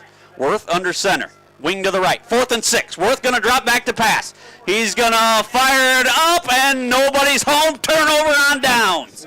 Worth trying to get it to Schofield, but he was double covered, and he's still limping out there too, Mac. He's fighting through that. That cramp isn't totally healed here, and I think he's not up to full speed yet. So the Missiles get a stop here. They have it 1st and 10, and can maybe put a little distance between them and the Broncos here, Mac. That's right. That's right here. And I think if you're the Missiles here, you're going to open things up here maybe a little bit here and try to really kind of push the issue here against the Broncos. So Schofield is out on defense. See if the Missiles take advantage of that here. Might go to the air here early. Nye under center, gonna do the play action. Yep, and he does it, and he has Living Good maybe running, but he's under pressure. Nye now gonna have to just get rid of it, and he can't, and he's sacked for a 5-yard loss. That's the defensive line made that play there, Matt, because Living Good had his man beat deep. Yeah, and that pocket collapsed there, and Nye just really didn't have much he could do but tuck the ball there, and probably just losing 5 yards was probably a win there. He could have lost a lot more there on that play, but Nye just didn't have a lot of options there. 22-12 last update there on our YouTube stream there from Tankerton. 22-12 Ridgewood on top of South Fork. 2nd and 15 for the Missiles. Ball on their own 45-yard line. Still a long way to go in this one. Nye going to drop back to pass. Scrambling, rolling to his left, gets away from one, and now he's going to air it out and gets it to Tom Smith, and I think we're going to have linemen downfield here, Mac. This one's going to come back. Tom Smith takes it to the house for a 55-yard touchdown, but this one's coming back. Linemen downfield. Exactly. I think that's the call there, and oftentimes when a quarterback holds the ball a little bit longer, linemen start creeping down the field there, and Yep, it looked like they were going to try to set up the screen, but Nye held it longer than what he probably should have or had to avoid the pressure again, and another big penalty here against the Missiles. you just feel like the Missiles are on the verge here of breaking a big one here, but they just keep kind of stubbing their toe. Yeah, it's with the penalties. Played a real clean game by far. So after the penalty, we'll see. So now it's going to be about 2nd and 25. 2nd down and 25, ball back to their own 35-yard line after having it 1st and 10 at the 50, Mac. They're going the wrong direction. Yeah, they are. It's a negative drive here up to this point, but 3:33 to go. So the clock will wind now. 22-8 Missiles lead here in this 3rd quarter. A Johnson touchdown run here in the 3rd quarter. It's been the only scoring so far here in it. Missiles got 2nd down, but a long way to go here. Nye under center, gonna hand it to Johnson, and boy, he's met right at the line of scrimmage. No gain on that play, and there's a late flag here. We might have a personal foul on the Broncos, and if it is, that's a big one, Mac. Yeah, that was definitely after the play there, so it'll be interesting here what the call is, and yes, early indications are it is against the Broncos. Yep, number 70 out there threw a Missile player to the ground well after that play was over. So is that an automatic 1st down if that's a personal foul? Unsportsmanlike on the Broncos, so I'm not sure the rules here, Mac. Phone a friend, Scott Sutherland's listening. What do you got here, Suds? I think that is automatic 1st down on a personal foul. And no, it isn't. Nope, it isn't. Just a 15-yard penalty. It makes it 3rd and 10 now. Pretty manageable now here at 3rd and 10. Right where they started here, Kyle started the drive at the 50-yard line. So that little hiccup there for the Broncos could really be bad. So on that, yeah, I think it was after the play, dead ball, so that's maybe why it still counts that run. So it's 3rd down and 10. The play was over. So 3rd and 10 for the Missiles. Pistol formation for Nye. Gonna hand it to Tom Smith. Tom Smith around this right side. He's got Adamick out front. He's got Adamick leading away. He's down inside the 20, down inside the 10, and he's finally tackled near the 5. Nice play all there by Coach Grenoble and the Missiles. A little kind of misdirection counter there, and they're down. And Tom Smith, on the 7. Tom Smith really did a nice job of reading his blockers there, and then he just ran down the sideline there. So 43 yards there for Tom Smith. So first and goal for the Missiles, ball on the Broncos 6. And boy, that's a backbreaker there, Mac. They had them 2nd and 25, and then a penalty makes it manageable. Now Nye's going to run it up the middle, pushing, fighting, still pushing in, and he's in. Nye takes it 7 yards for a Missile touchdown. In the first half, the line of scrimmage was owned by the Broncos, Mac. In the second half so far, it's been owned by the Missiles. The Missiles have come back after life. Great halftime speech, Coach Roble there. I don't know what he said or what he changed or adjusted here, but it's a totally different team here this second half. The Missiles really come out with a purpose. Missiles extend the lead here to 28-8, and they'll go for 2. Big touchdown drive once again for the Missiles. Shotgun formation for Nye. Double tight end set, wing to the left. Nye takes it, and going to be a pitch to Tom Smith. Tom Smith going to fight, and he's going to come up short. Nice tackle there and he helps him up there. Number 62 on that play, Adam Setterstum. 2-point conversion, no good. 2:14 to go in this third quarter. Milledgeville 28, Orangeville 8. We'll be back in 60 seconds on your sports leader, WCCI.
Ball kicked out of bounds. There's a flag there. Legal procedure on the Missiles.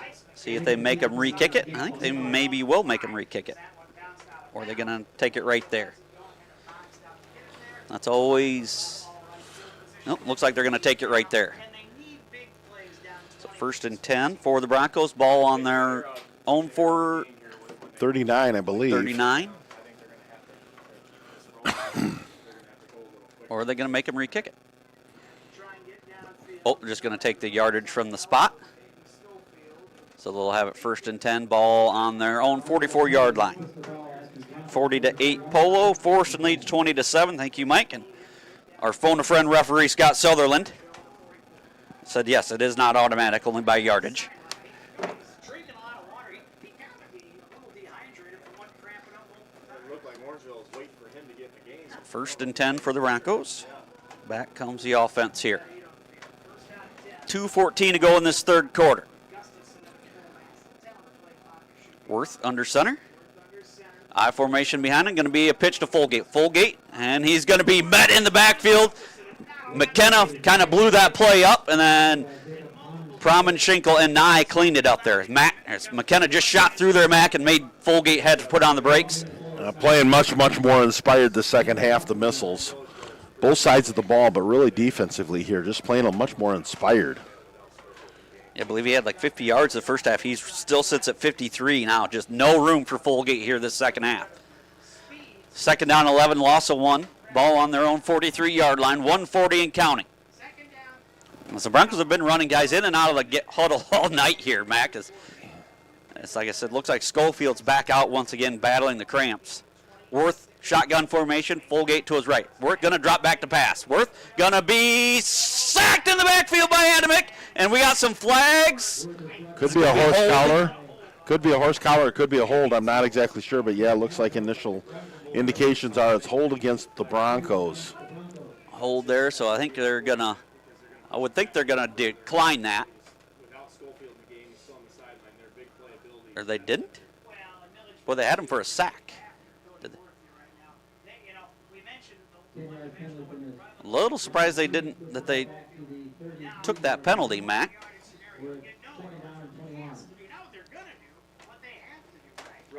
Second down and 21 now after the hold. Down to a minute 12. Scott Sutherland, I believe he's got a game tomorrow. Suds, go ahead and send me where you're at tomorrow. It's in the Chicagoland area, I believe, the suburbs. Second down and 21. Worst shotgun formation. Drop back to pass. Gonna air it out.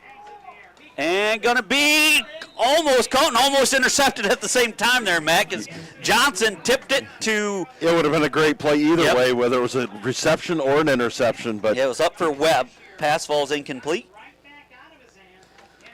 Johnson almost had it first, and then it almost landed in the hands of Webb down there, but now it's going to be 3rd and 21.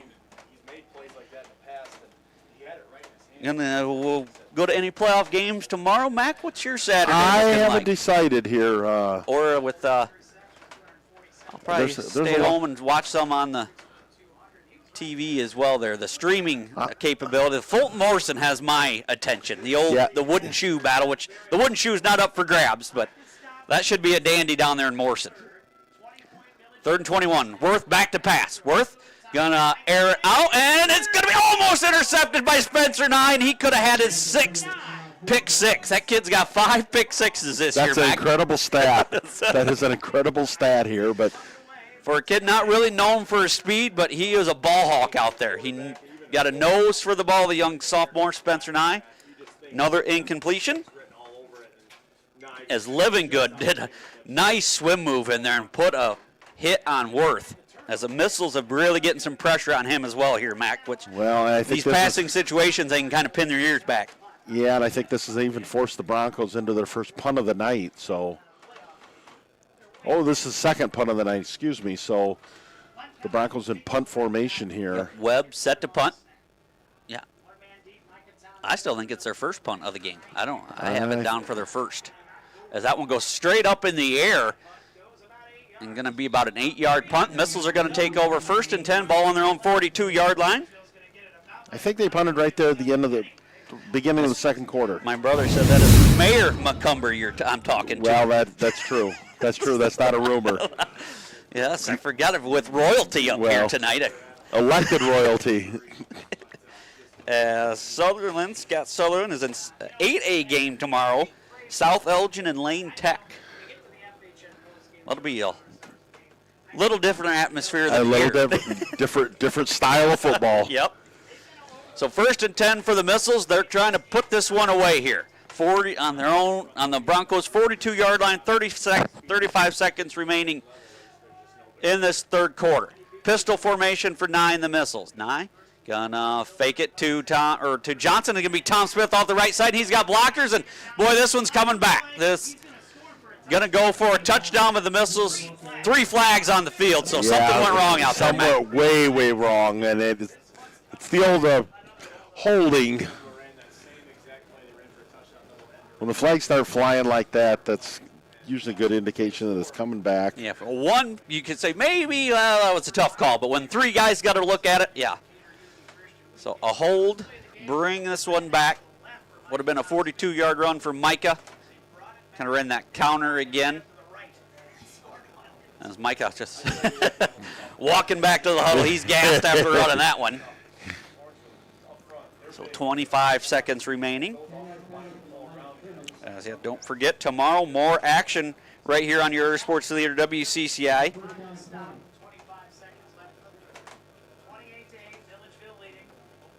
As Beaver Miller on the call as River Ridge will take on Martinsville tomorrow night, 6 o'clock. 1st and 20 for the Missiles. Nye under center, going to hand it to Johnson. Johnson gain about 2. Tackled in there by 69. Well, it looks like Grant that'll Anderson. be the last play of the quarter here as the clock winds down here. We're under 10 seconds. As that's going to do it after 3 quarters of play. Milledgeville 28, Orangeville 8. We'll be back on your Sports Leader WCCI for the 60-second timeout.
As Look we're no back further. here on your Midwest sports Ice leader has you WCC, covered. I start this. Midwest Ice is Central Illinois' newest ice delivery service. We deliver ice directly to your event. Call Blaine Wrench at 309-351-8192 for a quote today.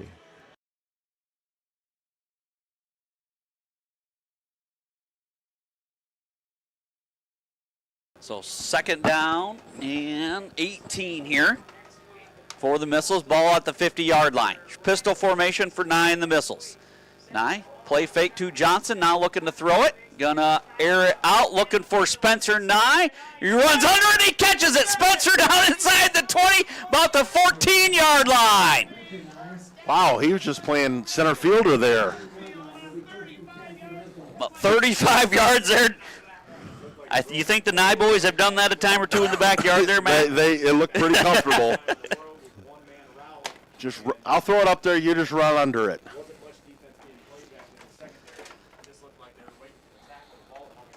So first and 10 for the Missiles. Ball on the 15-yard line. 35 yards, Nye to Nye.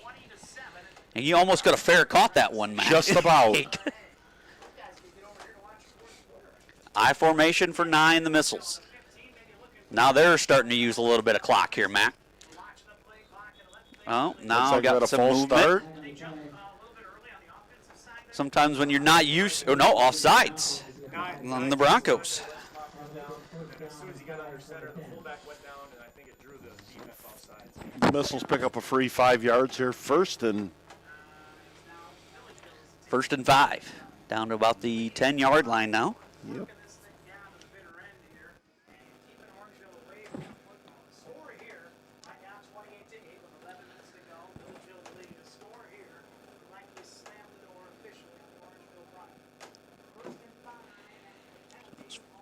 So first and 5 for the Missiles. Split back formation. Nye kind of fumbled the snap again. Now just going to have to tuck it and run, and he's going to pick up one, maybe two. Boy, they got to get that fixed for next week, Mac. Yeah, that just seems to be really, really rough tonight. And you would think in week 10 here, 10th game of the season, they've exchanged that ball back and forth center and quarterback several hundred times. So a gain of 3 there. Made something out of nothing. 2nd and 2. Ball about on the 7-yard line. 10:25 to go in this ball game. Milledgeville leads 28-8 in a game that's been much closer than that. It has. 14-6 or 14-8 at half. And Milledgeville come out the second half, really, really turned it on. Nye going to keep it around the right side. Tucks it and runs. Going to have the first down. Be first and goal down near the 2-yard line or so. Maybe about the 3.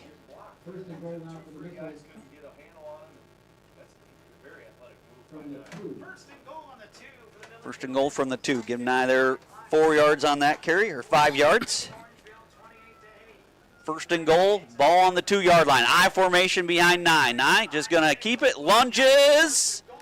Signal, he's in. Nye goes 2 yards for Missiles. Touchdown.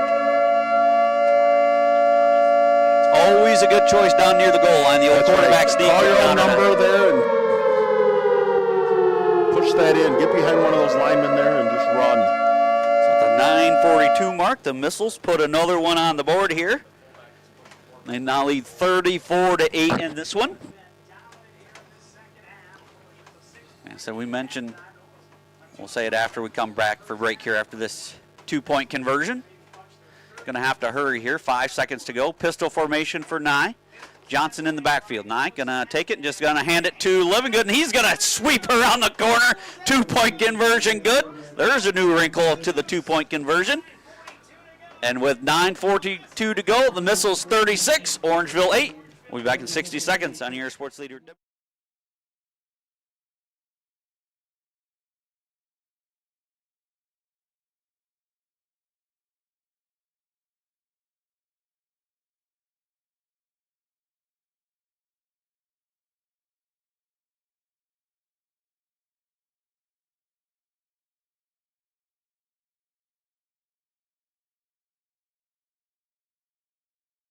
I went through MDH when we were trying to get pregnant. We were struggling the first year, and then when we got pregnant, I stayed at MDH and through labor and now for pediatrics.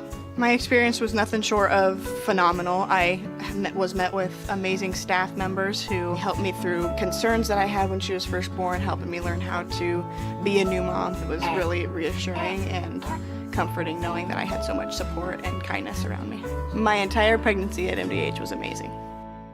For top-notch local computer sales and repair services, call Adams Experts in Quincy at 217-214-3423 for fast, friendly, and affordable assistance. We make technology work. That's Adams Experts, your go-to when your computer goes down. Really kind of shown what we've seen all season here. Explosive offense, very, very solid defense, good special teams. This Milledgeville team's 8-1 for a reason. Brother Mike sends in 2 finals here for Mayor Mac. Polo 40, West Prairie 16, and Forston 20, Marquette 7. So 2 area teams that move on to tomorrow. Squib kick covered up nicely there by 25, Webb. And boy, the thing that also changed this game is when Schofield started having cramps as well, man. Yeah, that was still a 14-8 game at that time, maybe. And an 8-man when you lose one of your key players like Schofield there, and he's still over Just in the a freshman, sideline. by the way. Yeah, and he's still on the sideline trying to stretch that cramp out. I think he'd love to go back in there. Oh, yeah, but you're right. He's a freshman. He's not going away. You're going to see more and more of him in the future. Well, you could see when he had that initial cramp. That was not one of those light. That whole leg was really cramping up on him there. But 1st and 10 for the Broncos. As ever since then, it's been a rotation of guys in and out pieces. Like I said, they start 7 guys both ways, as do the Missiles. Shotgun formation for Worth and the Broncos. Worth going to drop back to pass, going to air it out for Gustafson, and almost come down with it. Pass falls incomplete, but Worth put another good ball. Very catchable ball, just couldn't come down with it. Gustafson there had it in his hands. Gustafson, 6'4", 200-pound junior. Another guy that'll be back and tough to Number defend. 53. I think he's generally more of a lineman. They do line him up as a tight end, but I think he's used more in the run blocking game than catching the ball. But I ran a nice route, just couldn't come up with it. 9:33 to go in this 4th quarter. Shotgun formation for Worth. 13 seconds to go on the play clock. Worth takes a snap, rolls to his right. Gonna have Livingood chasing him, and Livingood trying to hold on, and he does get him down. Miners there as well. What an effort there by Carter Livingood. Got his jersey and just held on for all he could there, Mac. I think Worth thought he was going to break away from that tackle there, but he just couldn't quite get away from that shirt tackle, and he had to take the sack there. So 3rd and 15 here for the Broncos. Well, Livingood's really having a whale of a game here, both sides of the ball, Mac. He's really done well. He's been all over the field. It's 3rd down and 15 now. Clock continues to run inside 9 minutes. 3 wide receivers to the right. Like I said, the Broncos just kind of out of sorts now, especially when they got to go to the air attack, Mac. And now going to have false start here as well. Like I said, just been out of sync ever since Schofield has left the game. As you're right, Kyle, they're just not the same team without Schofield in there. And young man here, he's over the sideline still trying to stretch those cramps out, but I don't think we've seen him back in the game yet.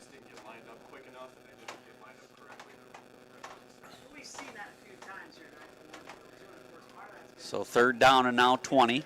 Worth shotgun formation, 3 to the right. Gustafson, Webb, and Folgate. And Livingood's going to get pressure, but Worth's going to tuck it and run. Going to make something out of nothing. Going to be tackled there by Connor Nye and Bryce McKenna. Runs for about 10. Going to bring up 4th and 10.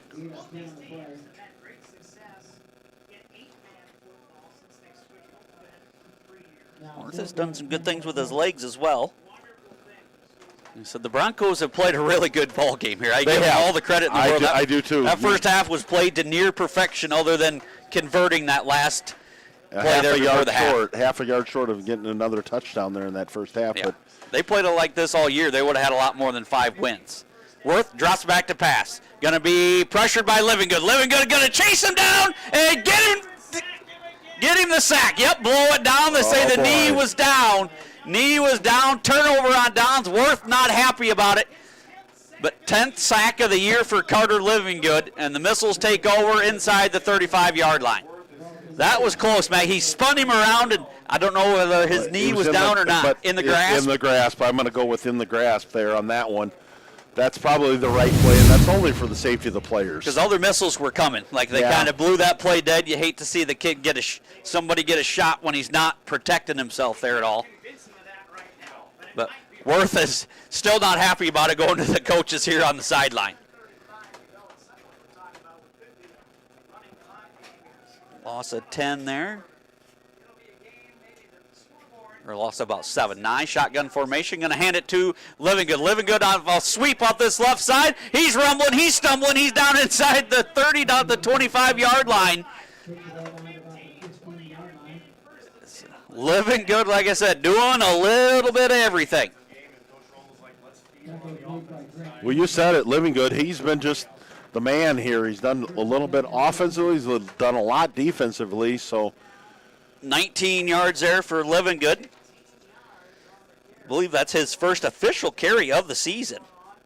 But you can just see the athleticism that kid has. 9, they're going to feed him again. If it ain't broke, don't fix it. Livingood going to go on the outside, but a late flag. He dives for the pylon. He's going to be short, but this one's coming back for a hold, I believe. As Livingood taps out, he said, I need a breather here, Coach. hey, he's walking over the sideline there, holding his stomach there.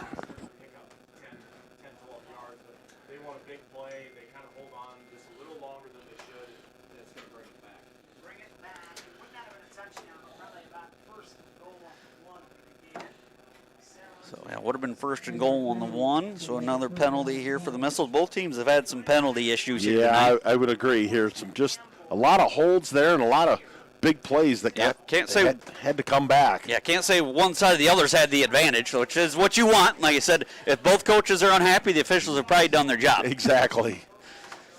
And then things are going to happen, penalties, but you just don't want them to kill drives off here. And first and 20 at the 25-yard line. Nye under center, going to hand it to Johnson. Johnson runs hard up the middle. Have a nice gainer on this first and 20. Tackled in there by 57. Braden Laurent. So gain of about 6 there. All about the 19-yard line.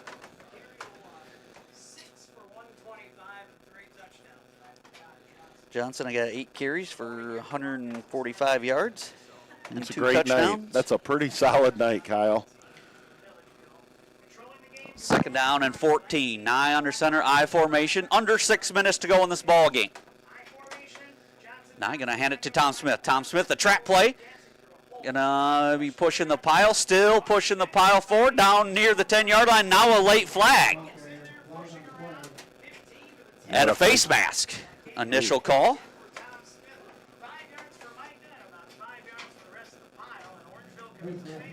So 10-yard gain there for Tom Smith, and then the face mask penalty to add on to that. So should result, I believe, maybe in a first and goal here, Mac, for the Missiles. 36-18, Ridgewood up the end of the third there over South Fork. Wind about the 5-yard line. First and goal for the Missiles. Nye, pistol formation. Johnson behind him. Gonna fake it to him and give it to Tom Smith. And Tom Smith gonna walk into the end zone for a touchdown, Missiles. Spreading it around are the Missiles. That's what makes this offense so potent here, Matt. Nice job by Tom Smith there, yeah. He read his blockers well, and on the misdirection there, Tom Smith picks up his first touchdown of the night, I believe. Yep, his first. He had, I think, 2 called back on us. Yes. But, his first official touchdown. 5:25 mark. Missiles 42. Took a lot longer. The Missiles put 42 points in the first half against these Broncos the first time they played them, and into the fourth quarter before they reach it this time. I formation, 2-point conversion. Nye fakes the toss, going to throw it backside to Adamick, and he catches. There's a lineman 2-point conversion for you, Matt. Yeah, lineman's dream there, buddy. The lineman can put himself in the score. Tally. 2-point conversion, good. 5:20. At Western Illinois University, Leathernecks don't just blend in. Our purple stands out. Our students are innovative, creative, and resilient. At WIU, there's limitless potential, with campuses in Macomb, the Quad Cities, and online. Visit wiu.edu/potential to become a Leatherneck and get an education that stands out.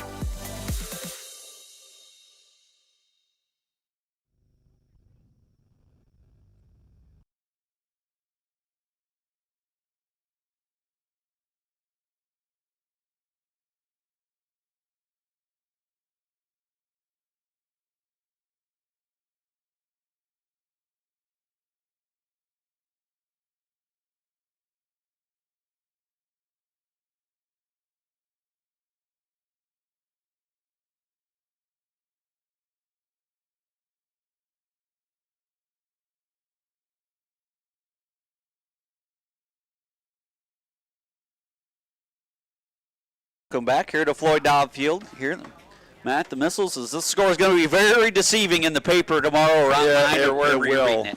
It will, and what the fans need to look at is what the first half was, because it was a game, but the Missiles come to life that third and fourth quarter here, and just really put on 30 points here in a half is pretty impressive. Nice squib kick, covered by number 25. Makes a nice gainer. Across the 45 to the 47-yard line. There is Webb. Tackled by Miners and Spencer Nye.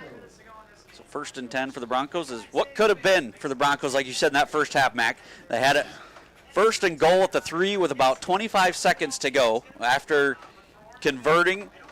And then they, like I said, they had 2 play calls. They didn't get it the first time, got down to about the 2-yard line, I do believe. And then, yeah, they tried to full gate again, and you come up half a yard short as time wound down, and boy, what you just don't know what could have been if that's a tie game or they lead at half. Yes, exactly here, but Missiles made a big stand there too, and they took that momentum into the halftime here, and they've really carried it out here in this 3rd and 4th quarter. Gustafson, I believe, in there to take the snap. Might be your quarterback of the future. I'm not sure. Worth is a senior. Yep. Worth is a senior. So Worth and Coach Folgate Jones, seniors on the team. They got several seniors as well. But that's 53 Gustafson, guy that does a little bit of everything. It's 8-man football. It's kind of positionless, Mac. Yeah, I know, and that kind of makes it fun because that's how you get 65 catching 2-point conversions. It's a little bit backyard football, but that's fun. It's fun. It's what the kids are doing, and it's fun to watch. Now Worth back in there to take a snap. Not sure if he just had an equipment issue or they just tried something. And Folgate going to be met in the backfield by a Promenschinkel and Raymond.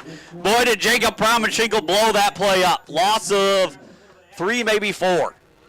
Well, and he's still fired up. He's playing hard. Promenschinkel there. He's loss of 4. High-fiving his teammates. He's ready. As Folgate has just had no room, Mac, this whole second half. I believe, Coach Roble, being an old offensive lineman, defensive lineman himself, he must have had some words at halftime with this group as they kind of got their tail end kicked, dominated that first half at the line of scrimmage. And the second half, they've kind of had it the other way. 3rd down and 14. Worth, shotgun formation, and now going to have a timeout taken by Orangeville. We'll just keep it right here on your sports leader, WCCI. And still, last update was Ridgewood 36, Ridgewood 36, South Fork 18.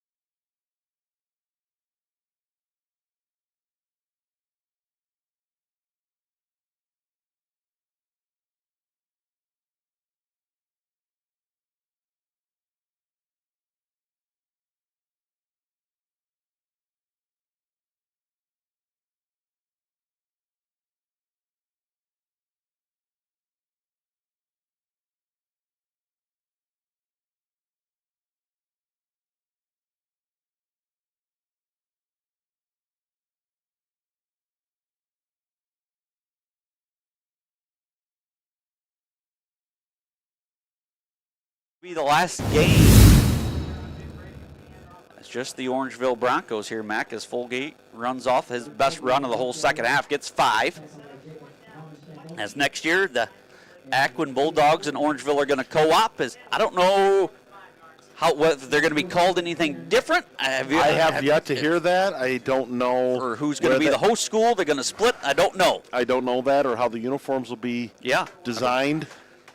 No, I have not heard any of that. Combine a Bronco and a Bulldog, what do you get? Yeah, I don't know. Yeah, so that'll be interesting. Could be one school, or maybe they're going to come up with a new name. We're not sure, but they're going to be competitive. You can guarantee that. Like I said, they got some good young players getting a lot of action here tonight. 4th and 10 for the Broncos. Worth under center, or shotgun formation, hands it to Fulgate. Up the middle, dives, but he's going to be a little bit short. Going to be about a half yard short. He needed 10. He got 9. Another defensive stop here for the Missiles. 1st and 10, and it's timeout Milledgeville, 3:31 to go, so we'll take a 30-second timeout, and we'll be back right on your sports leader WCCI after this 30-second timeout. Through MDH when we were trying to get pregnant. We were struggling the first year, and then when we got pregnant, I stayed at MDH and through labor, and now for pediatrics. My experience was nothing short of phenomenal. I was met with amazing staff members who helped me through concerns that I had when she was first born, helping me learn how to be a new mom. It was really reassuring and comforting knowing that I had so much support and kindness around me. My entire pregnancy at MDH was amazing. Watering Hole in downtown Augusta is open and says good luck all area teams this season. Stop in for a cold drink Monday through Friday, 2 p.m. to 1 a.m. with happy hour 4 to 6. Then Saturday, 1 p.m. to 1 a.m. You can watch the game there today. If you aren't there, get there. And Sunday, 10 a.m. to 10 p.m. Watering Hole says good luck to all area teams.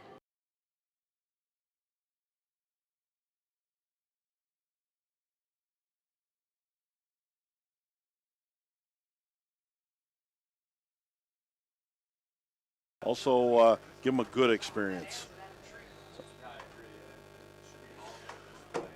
So, Coach Roble, good piece here with 3:31 left in the ball game here to bring in some of your younger players and get a little taste of playoff football here. Yeah, I said the last time these two teams met in the playoffs was 1995, if you didn't hear before, in Milledgeville. Missiles winning that one 26-8.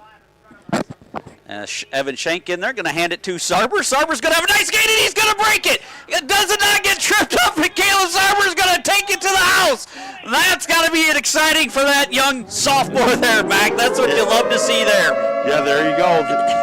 That's called game experience. You can't replace it.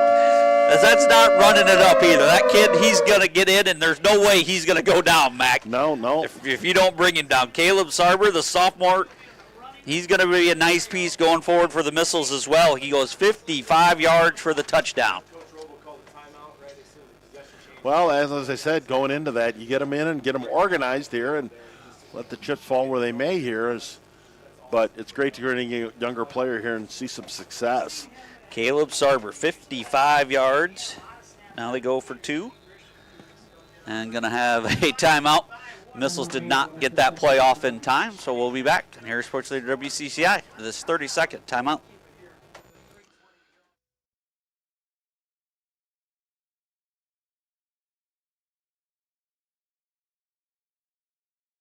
Sports Corner at 124. Macomb's original local sports bar is the Sports Corner at 124 with a focus on local sports. Catch WIU games and all the area TSSR Game Time live broadcasts at Sports Corner at 124, all while enjoying your favorite cold drink and some of the best food in West Central Illinois. Stop in and say hi at 124 North Randolph Street in Macomb.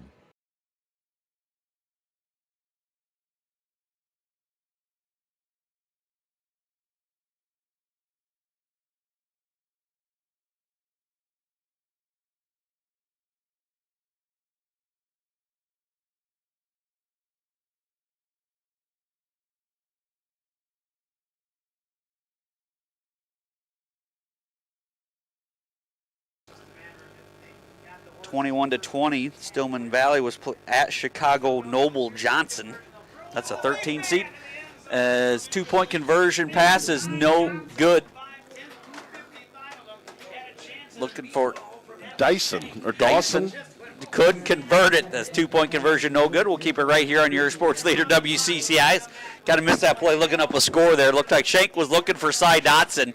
They tried to get him a 2-point conversion all year, and unable. He's dropped a couple. That time he was open and the ball couldn't get to him, but Cy Dotson was one of those kids in that car accident last fall, Mac. That's great to see him back here. Yep. He was a player of a game we had week 1, I believe, so not only great that kid's still here, they have to be playing football, as the other one is on the sideline as well. Did not get medically cleared to play this year like junior Landon Frederick, but boy, are we thankful those two boys are here with us, as they were trying to get a little icing on the cake there to Cy Dotson. He was giving his quarterback some grief there going back to the huddle. So 50-8. Missiles on top. Is, like I said, no reason this game is 50-8. Like I said, for 3 quarters, 2.5 for sure.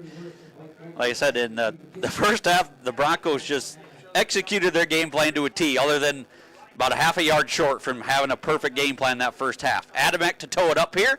Going to be onside squib kick, covered up nicely there by, is that 89? Yes, Briggs. Nathan Briggs, another freshman out there, big kid. 6'2", 240 freshman. Oh, there's definitely some size there on the Orangeville Broncos here, and it's just as we talked about with their new co-op forming next year with Aquin, it'll be interesting how this all comes together for them. Yeah. But you can definitely see some pieces and some younger players here that the future is very bright here. Both sides of the ball, really. Here we've seen sparkling plays from both from underclassmen. We have reached the running clock status now. In a game I didn't think we'd reach that here the way it was going. Worth gonna air it out. Finds it to number 25, Webb. Gets it out of bounds, gaining about 8 yards there. Worth to Webb.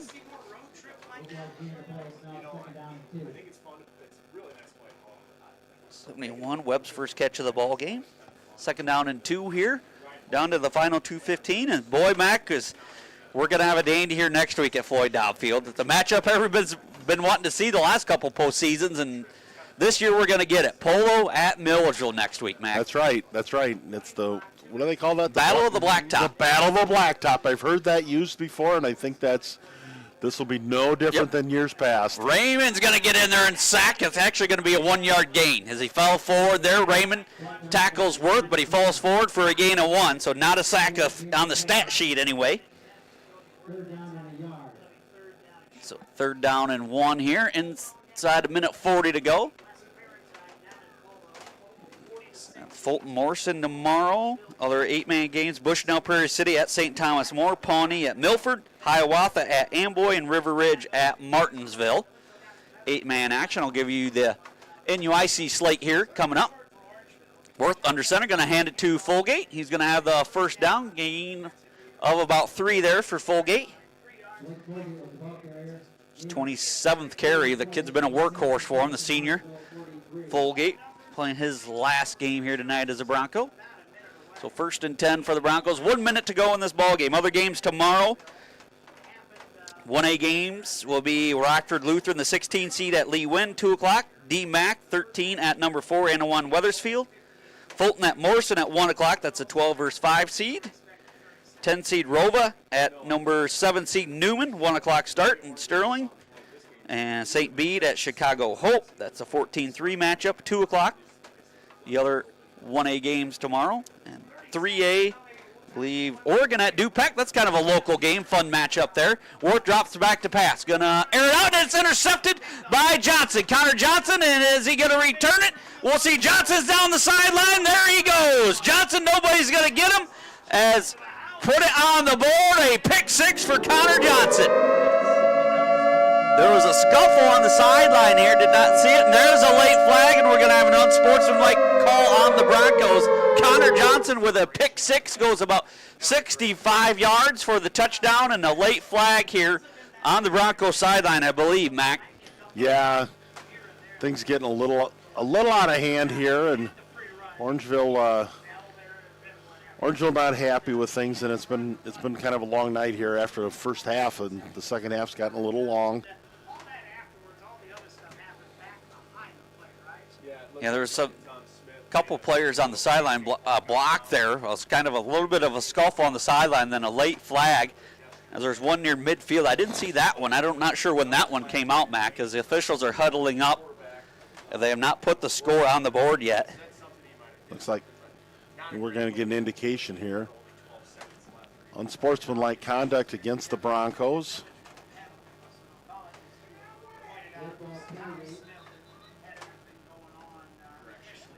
Unsportsmanlike against the Missiles. No, against the Broncos. He put that their Broncos are on that side. Oh, yes, you're right. Yep. You're right. He did Missiles, then he reversed it and made it the Broncos. Yep, so yeah, he blew the flag. At first they thought it was on both teams, but it is against the Broncos. So the score will stand. Pick 6 for Connor Johnson. As they're just going, the final 12 seconds run out there as they wind the clock. As that's going to do it here. Your final in this one, Milledgeville 56, Orangeville 8, and boy, just did not see that coming the way the first 2.5 quarters here, Mac. But that's how explosive the Missile offense is. The Missiles came to life here, and I guess if you're Coach Roble here, you're glad they came to life the way they did. Probably the part that's a little hard to take is we can't allow that against a different team. Yes, they're going to we got away with it today and tonight, but we might not get away with that farther down the path here, down the road. You won't get away with that with Polo. Polo's been a different animal at the playoff time. The Missiles got to prove it next week. As we've talked before the game, Mac. The Missiles haven't been past the second round these last couple of years in 8-man, and it's time for this team to prove it next week. Yeah, there's a little hurdle there, but you got to push through that hurdle here, and the Missiles have their opportunity. They get a home game. I think that's key. That'll be right here at Floyd Dobb Field. Field. They get a home game here. They get the opportunity to play in front of their own fans here. Most likely next Saturday. I think both coaches have even said that or talked about that. I know the Missiles even have a play, I think, going on. So I think a Friday night's out of the question. It'll be a next Saturday, whether it's 1 o'clock, 2 o'clock. But I know the coaches neither wanted to mention it. Like I said, you get.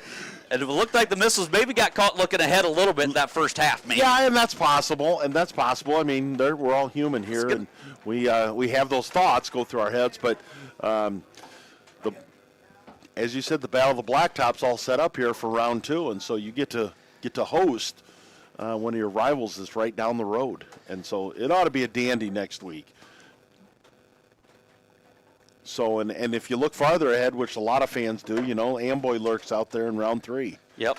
Yeah, so like I said, you got to take it one game at a time. But like I said, maybe they were peeking ahead, but I'm going to give Orangeville credit. Like I said, I think I am too. I think Orangeville really had a good strategy and a game plan, and they executed it very well. And the second half just didn't roll their way here. But what a fantastic game for the Missiles here in front of their fans to put on a first-round victory. Yep, as the Missiles get this one 56-8. Go over the stats here first for the Broncos. Rushing the ball, Fulgate, 27 carries for 66 yards and 1 touchdown. Schofield, 7 carries for 29 yards. Worth 7 carries for 40 yards. Through the air, Worth was 5 for 12 for 71 yards. Gustafson was 0 for 1. Receiving, Fulgate 1 for 7, Webb 1 for 8, Schofield 3 for 56 yards. And they had 7 or 8 penalties for 75 yards there.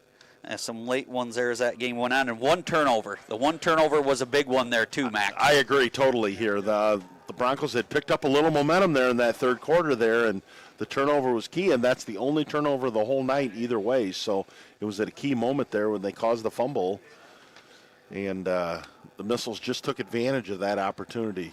Yep, now for the Missiles here unofficially, we have Tom Smith, 8 carries, 82 yards, and a touchdown.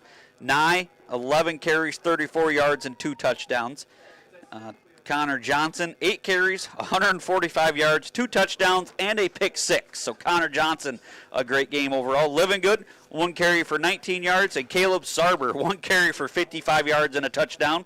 Nye just 2 for 2. Missiles, 2 passing attempts all game, Mac. As I said, that's something like last couple of years they were so reliant on the pass, and it kind of hurt them come playoff time. And tonight, he was 2 for 2 for 46 yards, and all of those going to Spencer Nye.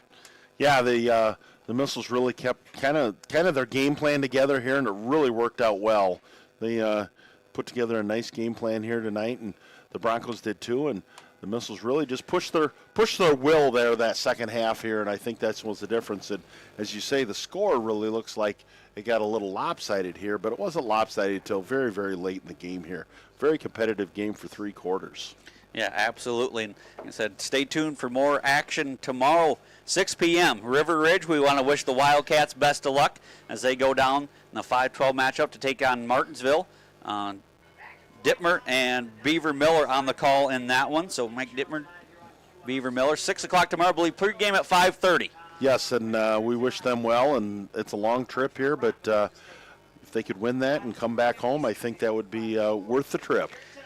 Boy, is it next Saturday yet, Mac? I'm ready. I know, it'll be here before we know it, but it's exciting here. Missiles get to host the Polo Marcos. Yep, that'll be a good one. That will draw some fans. Good crowd on hand both here tonight, but yeah, next week is going to be up another level. Let's hope we have some good weather and a great game. I expect a much closer game than the Missiles and a blowout a few weeks ago in Polo. They know each other. They know each other quite well, and they'll both be ready. I'll just say it that way. Well, any final thoughts before we close up shop here tonight, Mac? Well, we thank all our sponsors here for making the broadcast possible, and you, the listeners, for listening in. And enjoy always just working with you, Kyle, and bringing high school sports home to the fans that can't be here. Yep, we'll be live right back here next week at Floyd Dobb Field for the Milledgeville Missiles will host the Polo Marcos next week in the quarterfinals, as you're already into the quarterfinals. Yeah, time to be determined. So yep. listen to WCCI as the time will be announced when soon as it's available. Yep, and listen tomorrow night. River Ridge takes on Martinsville. Pregame 5:30, kickoff at 6. As that's going to wrap up our WCCI coverage here tonight from Milledgeville. The Missiles get a win, 56-8. Stay tuned here on the live stream as we'll be back with the player of the game and some have Coach Roble and the player of the game interview up next on our YouTube stream. So once again, thank you, Mac. And for Mark McElroy, I'm Kyle Leach. Thank you for joining us, and have a great night.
All right, welcome back here on our YouTube stream here, the Missile Sports Network. I'm Kyle Leach, joined by winning head coach of the winning coach of the Milledgeville Missiles here tonight, Coach Roble. Is 56-8, and a game that really was much closer than that here. That was a hard-earned win tonight for you guys here in round 1 of the playoffs, Coach. Yeah, it definitely was. Orangeville had a nice game plan, and they came in here and their kids played hard and forced us to execute and to rise to the challenge. And you know, that's what playoffs is all about. That's hopefully that teaches us that you got to come in and you got to start with your A game right off the bat. You know, you can't wait for a half to play football.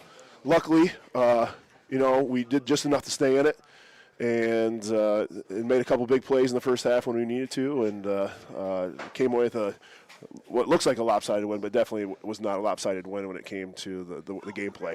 Yeah, I was talking to Mark Macomb there before. I thought maybe, who you have next week, we'll get there when we get there. Maybe the kids were looking ahead, but then we thought, I think Orangeville just really executed. That's a very solid football team that you played in this first round, a 5-4, but out of this conference, a 5-4 team. Much improved from the first time you met them, but boy, you said they just took the arrow out of the ball and really executed that first half. Oh, yeah, they did a great job. And that was one of the messages I gave to the kids. I said, hey, one of the things, the unique situations that we potentially have is that, we're playing teams that I believe Polo won, but we're playing teams that we've seen before, and that's going to help gauge how much we've improved. And my halftime message was, looks like we haven't improved all that much, and Orangeville has. So the kids responded nice. But, yeah, that was a great game plan that Orangeville came in with, and they executed it well. They're big up front, yeah. and they were able to just move the ball on us. But eventually we figured some things out and got going on both the defense and offense. Yeah, absolutely. First half, I think I had unofficially 32 plays to 12. Oh, yeah, I felt we you led 14-8 by a half yard. Yeah, But like I said, you guys just didn't have the ball. When you guys did have the ball, you made something happen, especially Connor Johnson. He was lightning in a bottle there tonight. Yeah, he was. And, then also our very first series, we put the ball in a bunch of times on the ground. I don't know what's going on there. It seemed like we struggled with that all night. But when we did execute on offense, we did fine. But they just grounded out. We made some bonehead plays.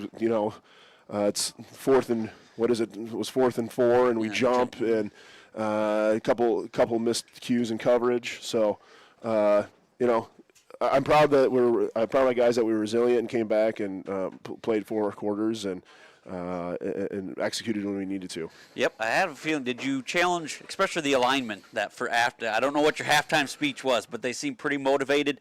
That first half, I thought that they got that taken to them a little bit.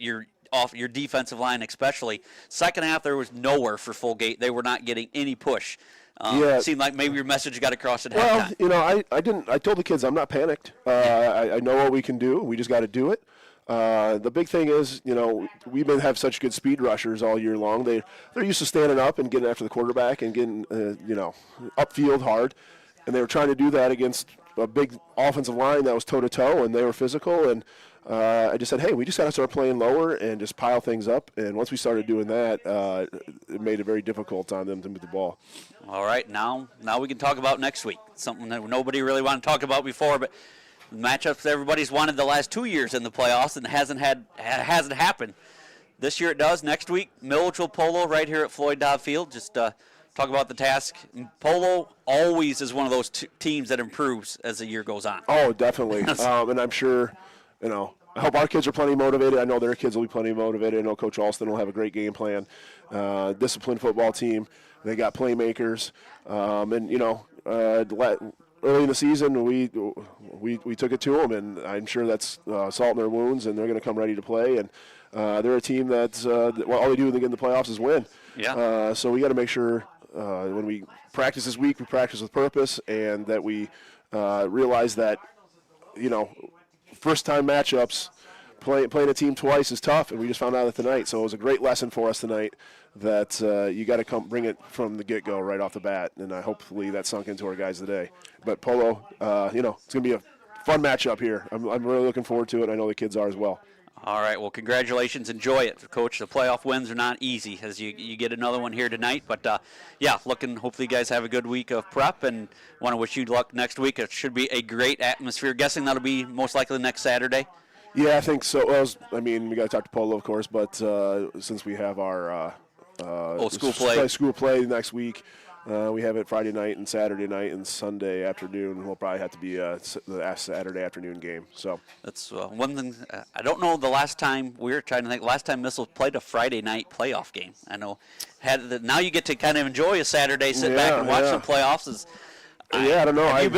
I found it hard to believe you've been here 15 years. Yeah, As the head coach, I looked that up. I was like, I know. you're old, but I really date myself. It's crazy. I don't think you haven't had the last one I could think of was probably about 96. Wow.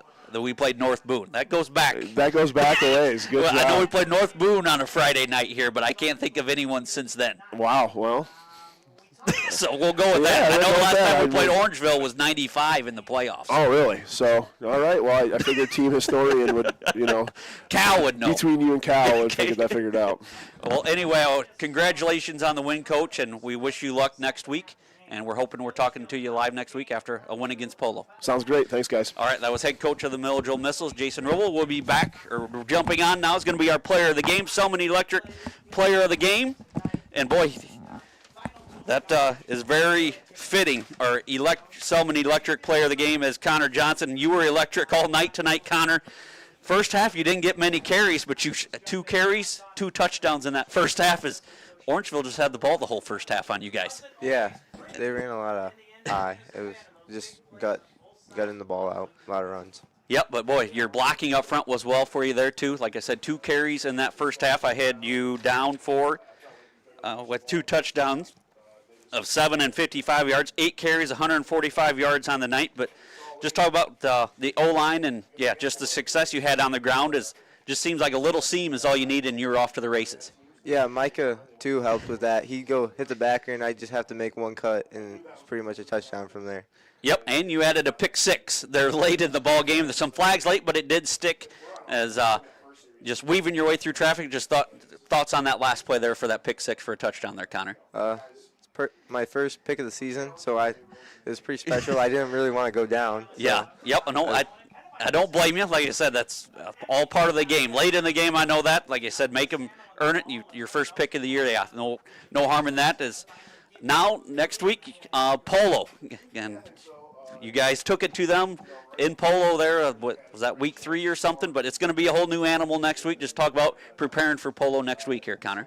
Yeah, I don't know. They normally, sometimes they look bad, and then they just pop off in the playoffs, and they're insane. Like last year was West Central.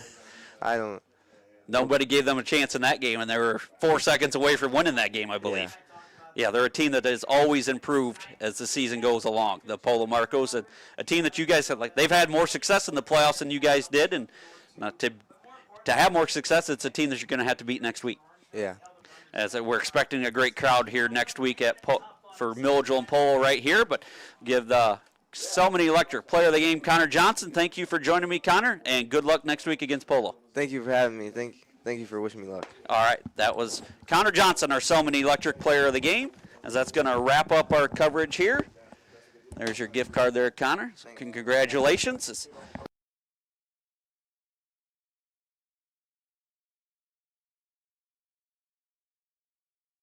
Cameraman that froze up there tonight. So everybody, if you see Matthew, make sure you thank him, as he really has earned it tonight there for us. I was going to thank our sponsors here tonight as well. I can find my sponsor sheet on the YouTube broadcast. As our sponsors are the Milledgeville State Bank, providing the banking price you need with the service you deserve. A community bank serving Milledgeville since 1942. The Millwood Tavern, cold drinks, great food, better stories. Home of the best pork tenderloin and birthplace of the mill wheel. Selman Electric. For all your electrical needs, call Chad at Selman Electric. Gibbs Drywall, applied by experts, satisfaction guaranteed. Bushman's Tire Service, full-service auto repair and tire service center. Simply Mouse Vacations by Ashley. For all your travel needs, contact Ashley Nessemeyer. Ashley is a travel consultant focusing on Disney, but she can help with any destination you choose. And also Ruby's Coffee Coach, the area's best mobile coffee and smoothie truck. Also featuring energy drinks. Find them on Facebook. And once again, our Selman Electric, thank you guys for sponsoring that as well. That was Connor Johnson tonight. Had a great game, 3 touchdowns on the night, 167 yards rushing. Yeah, exactly. Or 145 yards rushing with 2 touchdowns and a pick 6 for Connor Johnson. So congratulations to him. And congratulations Coach Roble and the Missiles as they get the win here tonight. Round 1 of the playoffs over Orangeville 56-8. And next Saturday, most likely, we'll be right back here at Floyd Dow Field for Milledgeville and Polo. The Battle of the Blacktop comes back to Milledgeville. These two teams, great teams, will meet in the playoffs. That should be a good one here next week. As is, once again, our final. Milledgeville 56, Orangeville 8 for executive producer Brooks Wilkinson and our cameraman Matthew Lapp. Thank you guys for joining me, and have a great night.